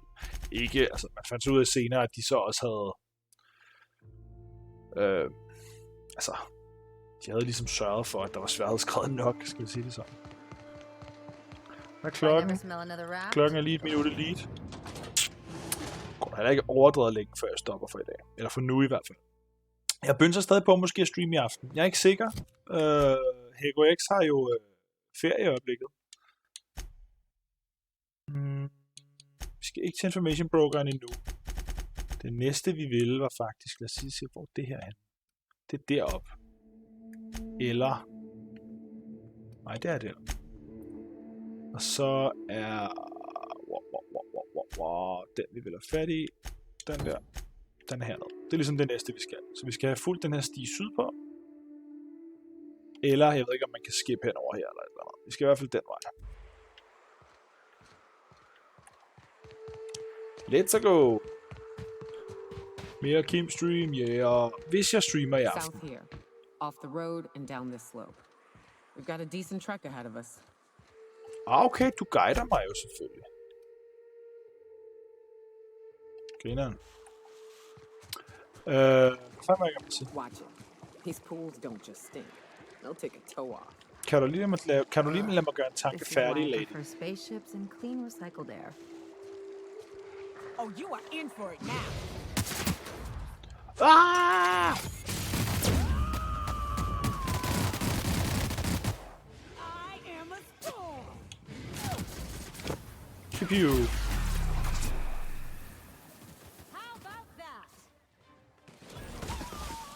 Den kan meget. Ui. XP. Okay, jeg er simpelthen nødt til at lige finde ud af, hvis vi skifter Nyoka ud med en pistolbar. Lad os lege, at du har pistol. Hvad sker der så med dine billeder lige om lidt?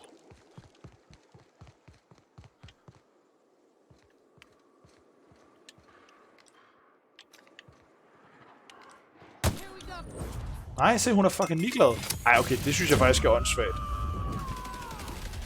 Så den ability er totalt uafhængig af våbnet.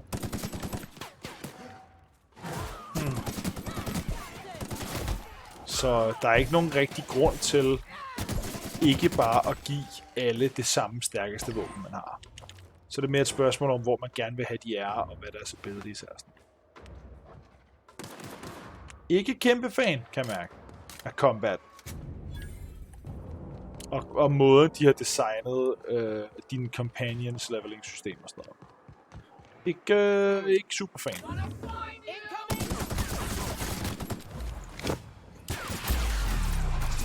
Jeg skyder ham, mens han er nede.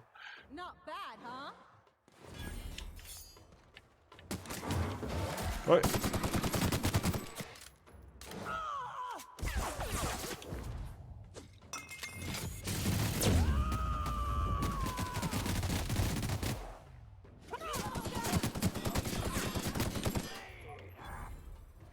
Der. Øj. Heal for helvede.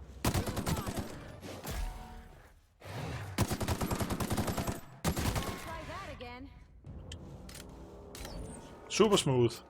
Jeg tror lige, vi healer igen. Jeg vil gerne med at sige noget før.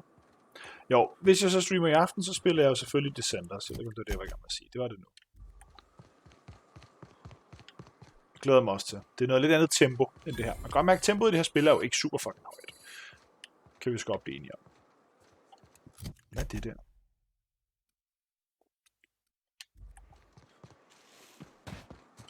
Freebrook, der har vi også den, vi skal. Fallbrook's on the other side of the bridge there, if you need a drink. Fallbrook. We're only halfway to the mountains. Trykkede jeg lige på noget? Oh. So, might consider stopping in. Det var da godt, vi skulle det.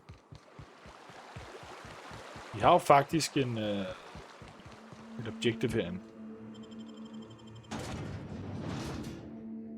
For med der også levelet et par levels på den her tur. Er du så færdig, mand? Ej, der er vist mere fokus på exploration og problemløsning end action. Ja, det er der. Hvilket jeg også godt kan lide, men jeg ville ikke have haft noget imod, hvis actionen var designet godt også.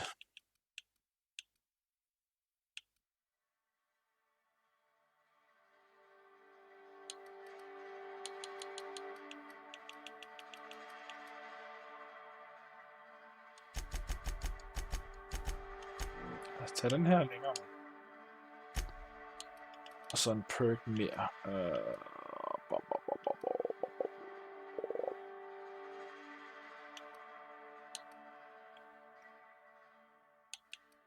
Increases the range of interactable objects without requiring you to look directly at them. Åh, det kan jeg godt lide. Sådan en lille quality of life ting. Sublight territory. Feels like being home.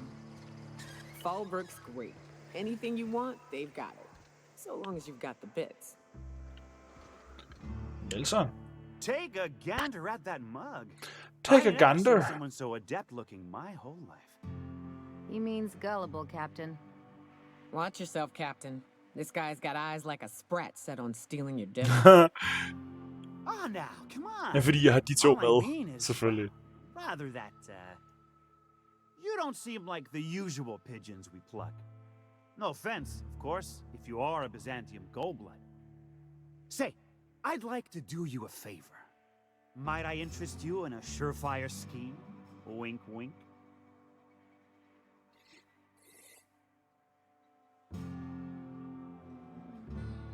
Did you just say wink at me instead of actually winking?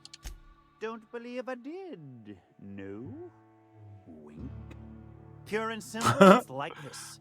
I run our drug delivery service. Recently, I had the genius idea to cut costs in half by swapping our autoloaders with faster, cheaper sprats.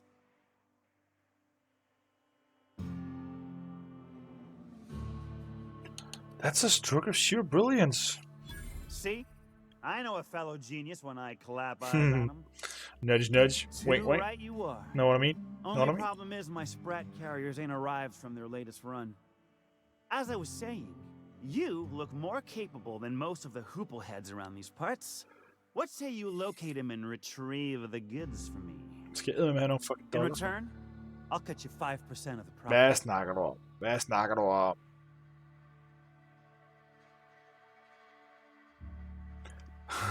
Make it 35 plus a sample of the goods and you got a deal.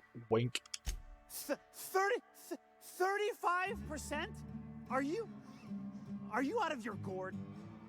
If I wasn't recovering from a bout of Margellans, I wouldn't stand for this. Things are what they are, so I'll agree to it. But not 0.5% more. Fucking post-apocalyptic Jack Sparrow. Forth through the shipping tunnels. Any trail ought to start there. When you've got the goods, I'll be here. Kæft, man rækker også bare. Hey, stranger, hvad siger du til at lave den her opgave for mig? Hey, stranger, hvad siger du til at lave den her opgave? Hey, stranger, you're new around here, aren't you? Want to do something real important? My life depends on it. Jeg synes ikke, det var så slemt i starten af spillet. med hensyn. Altså nu snubler man jo bare over vigtige NPC'er, der vil give dig en vigtig opgave. Sådan noget stumbler bare direkte ind til lederen af byen, som siger, hey, jeg har brug for lige præcis dig til at hjælpe mig med noget, der kan redde hele byen. Hvad? Fucking lille andet, mand. Hvad snakker du om? Hvem er du overhovedet? Insurance agent. Welcome to the offices of the Greater Halcyon Insurance Group, Halcyon's premier provider of life and disaster-related insurance. I'm obligated to inform you that our coverage does not extend to incidents deemed to result from negligence, criminal activity, or dullness of mind. Don't be a dumbass. So, what kind of insurance package can I interest you in? We're running a special on dismemberment policies. Buy one, get one half off. Nej tak. Nej tak. Don't want none of that. Vi skulle snakke med en eller anden her, ikke? Omkring det der.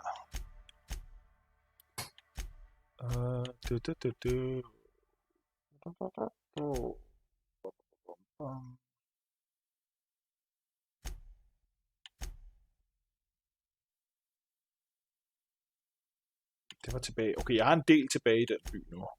Kunne man skulle tage der tilbage og aflevere nogle stykker, så man har styr på det. Den har vi ikke gang i. Fallbrook. Take the passcode you found til Catherine. Så hun skal være her et sted. Hun er derinde. Lad os lige kigge herind.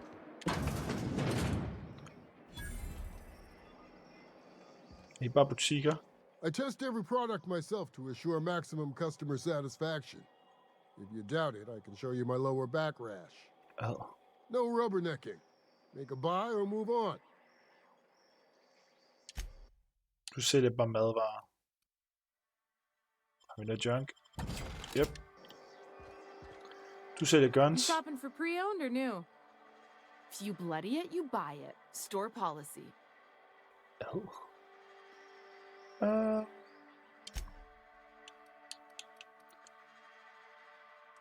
Sniper rifle. Det må man må. Den må jeg kun købe. Babam. Den var ellers ret fed. Den må jeg kun købe, hvis jeg er rigtig gode venner. Jo. Reparerede det, vi havde. Den ville jeg godt have haft, den der. Emmett. Oh, I beg your pardon. Can you not see I'm walking here? Hvad? You don't look like you're walking. Physically, you mean? In my mind, I have traveled galaxies. Well, it is a the fuck? Jeg troede, det var en bug i spillet, fordi han sad på en stol, men sagde så. Jeg troede, det var meningen, at han skulle sige det til, når han gik rundt. Yeah, I'm walking it. To where? I'm not entirely decided.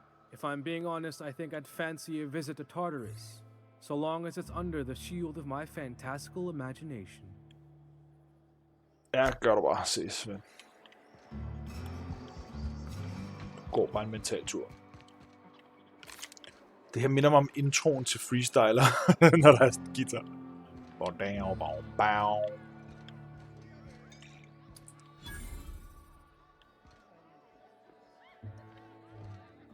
You don't look like a smuggler nor a dandy. Catherine send you back here? On second thought, it's best if I don't know. What's your order? Har du Glacial Age whisky? Jeg ved ikke, hvorfor jeg spørger om det. No, I don't have any... If it's only a drink you're after, the full bar's upstairs. This here's the ante up, where you place your bets. What can I bet on?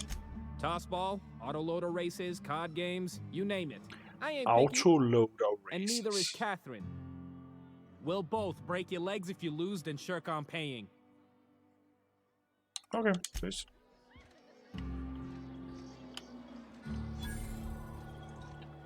Catherine. Uh-huh. You blind, fella? Or can you not see I'm busy? Why is it every sissy pig fucker who strolls into my town expects me to smile and shout awful friendly? Welcome to Fallbrook.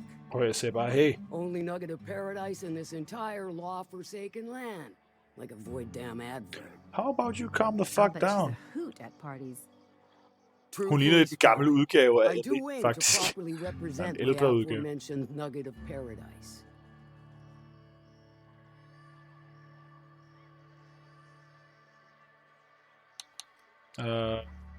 Lad os charme hende lidt. You know, I ain't heard that one before. Suppose I'll have to work harder to show you just what makes our town shine.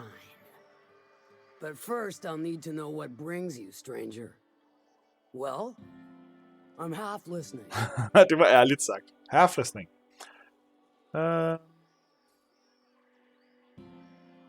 I'm the fixer for your sublight problem. Good of you to finally haul your ass over here. I wired for backup weeks ago. Got something that's gonna require special extraction from Cascadia.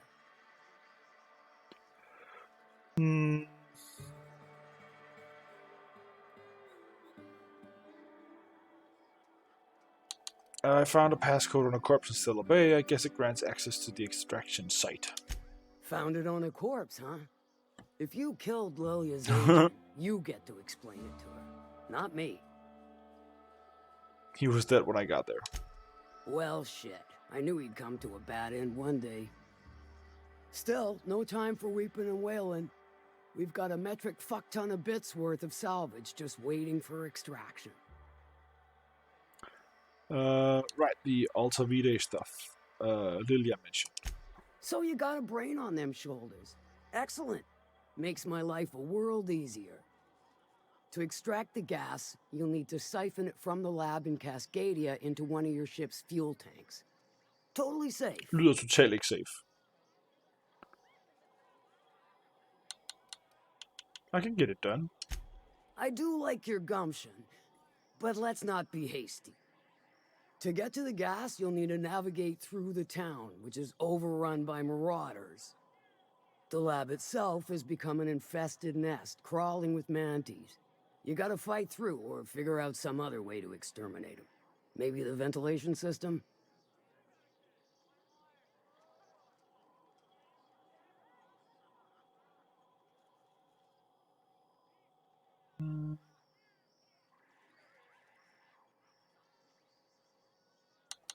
I'll find a way around the Metasaurus. Clever. That's why Lilia's paying you, I take it. Now, after you clear the mantis nest and reach the storage room, all that's left is to get the gas flowing into the fuel system. The task will require someone with technical skills. That's me. Or you could force it through with a plasma overload. Don't recommend that option, though, unless you want to get dead. Want to get dead.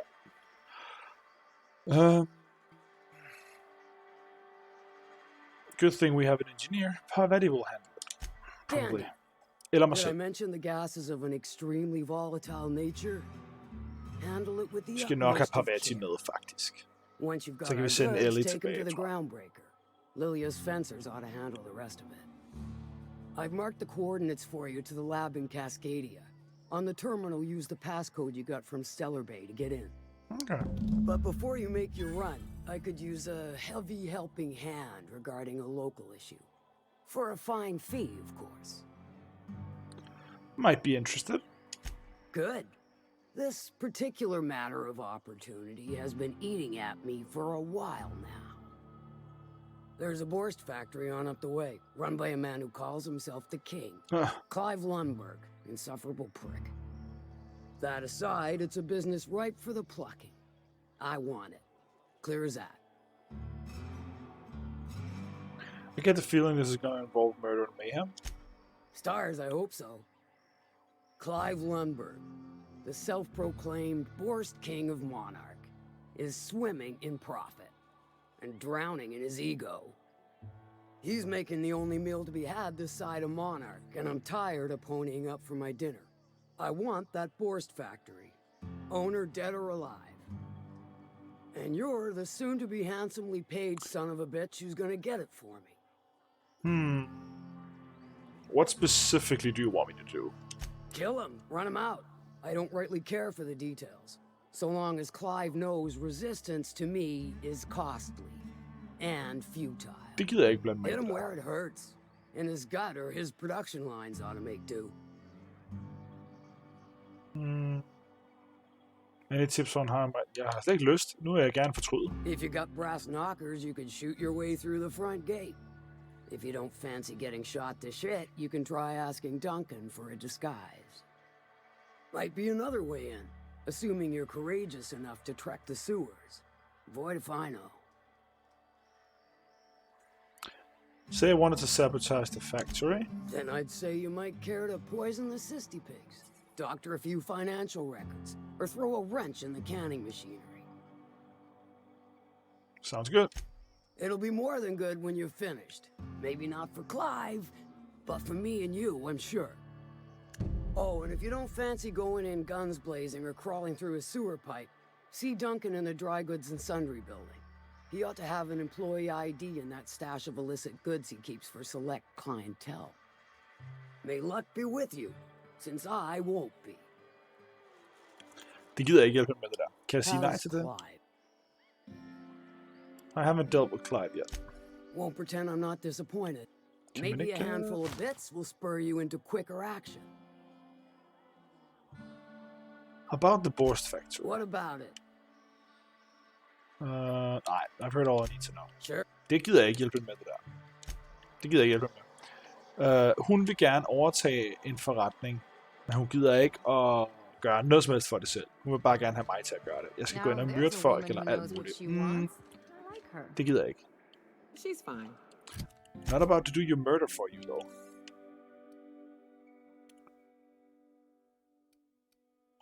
Så kunne vi så på den her. So long as you ain't on her bad side. Then she's liable to drown you in the waterfall. Men vi har ikke været her.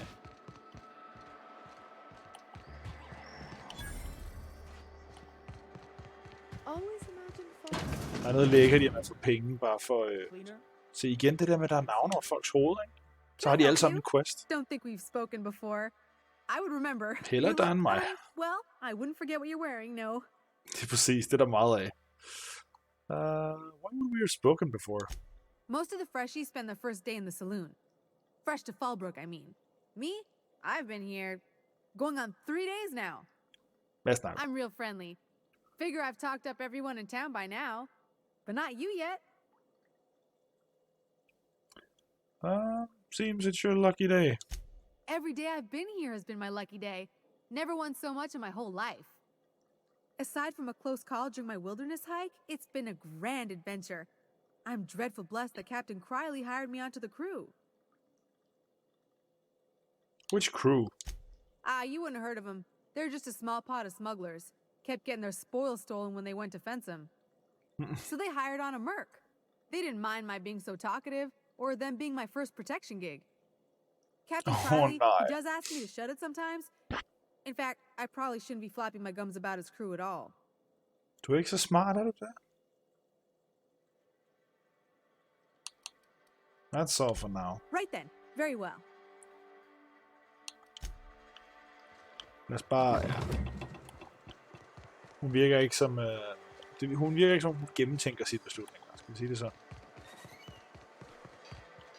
Workbench. Jeg kan godt lide, at man får XP bare for at finde ting. Oink. I had a patient who went swimming at a place like this. Got eaten from the inside out by parasitic amoebas. Fedt. Og se, hvad der er her. Men det er rigtigt, der er ikke nogen, der har lyst til at gøre arbejdet selv. Okay, kan jeg så tilkalde mit skib? Ja, lige præcis. Så kommer skibet herover. Det er en sjov idé. Så i princippet kunne jeg gå ind her, sende Ellie op i skibet, tage en anden ud. Det griner han. Ved I, hvad vi gør? Vi hedkalder sgu vores skib hertil. Jeg kan godt lide at slutte mine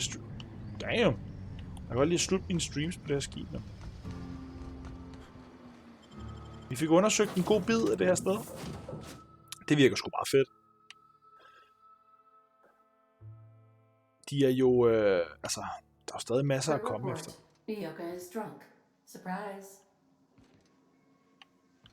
Okay, så skal vi lige se Nyoka være drunk. Det var hurtigt. Vi nåede lige at komme tilbage til.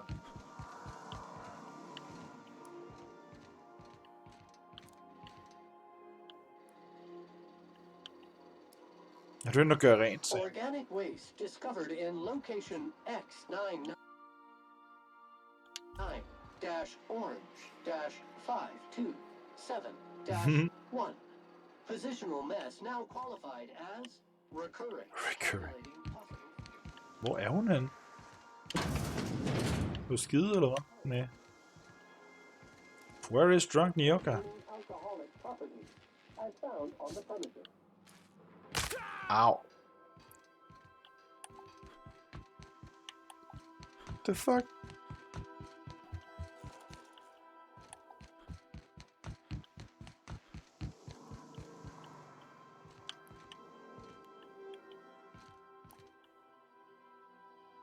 Vigga sidder der.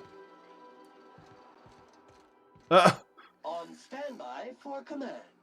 Hun var på sit værelse. Issuing sanitation ticket. Error. Refill printer paper. Ah! Error. This unit is unable to process the service request. Ah! Customer, please repeat the command. Det er sjovt. Det er stadig sjovt. Back to work. Nå. Det her spil holder. Jeg tror, vi skal respecke på et tidspunkt.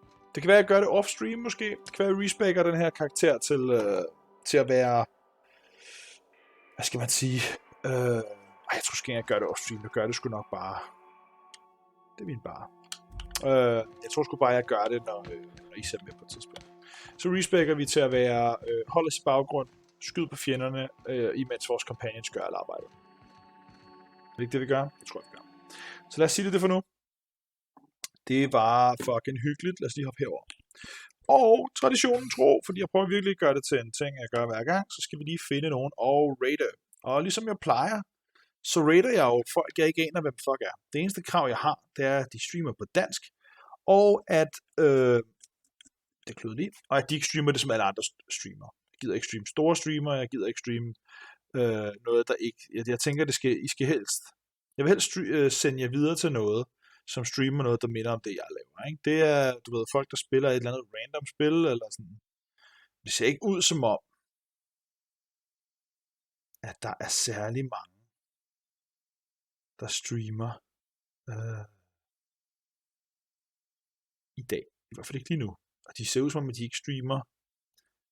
Så jeg kan se, at der er nogen, der streamer GTA. Det gider jeg ikke. Jeg kan se, at der er nogen, der streamer Dota, Apex Legends. Det gider jeg heller ikke.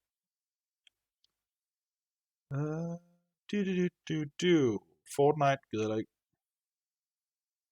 Der er en, der dimser med sin bil. Skal vi ikke komme og se på en dude, der dimser med sin bil? Skal vi ikke gøre det? Super random. Det kan jeg godt lide. Og så gør vi fucking det. Jeg kan godt lide at hoppe over. Ja, det lyder underligt, ikke? Jeg så også en dude for nogle dage siden. Vi så snakker med et pakker. Vi så og kiggede på det her med at rate folk, og sådan, så snakker om, hvem vi gerne vil rate. Og så fandt vi en gut, der rodede med sin knallert. Og så var vi sådan, det er sgu da hyggeligt, mand. Så lad os hoppe over og se, om ikke det er hyggeligt. Vær så ude, som I plejer. I er nice mennesker. Bliv ved med at være det. Okay? Tak for i dag. Som sagt tidligere, jeg streamer måske i aften. Så kig med der, hvis jeg gør det. Det finder vi ud af. I skal nok få noget at vide på Discorden, så I allerede er på Discorden. Det ved jeg, dem der er lige nu kigger hjemme på Discorden. Men hvis du kigger med på tidspunkt, ikke er på Discorden, så find vores Discord, AntiKedsomhedsKollektivet. Det er det deroppe. Deroppe. Yeah. Skal vi bare sige det? Så gør vi sådan her. Bum. Og så rater vi den her dude, der ser ud som om han sidder og rummer sin bil. Skal vi gøre det? Tak for i dag. Ses.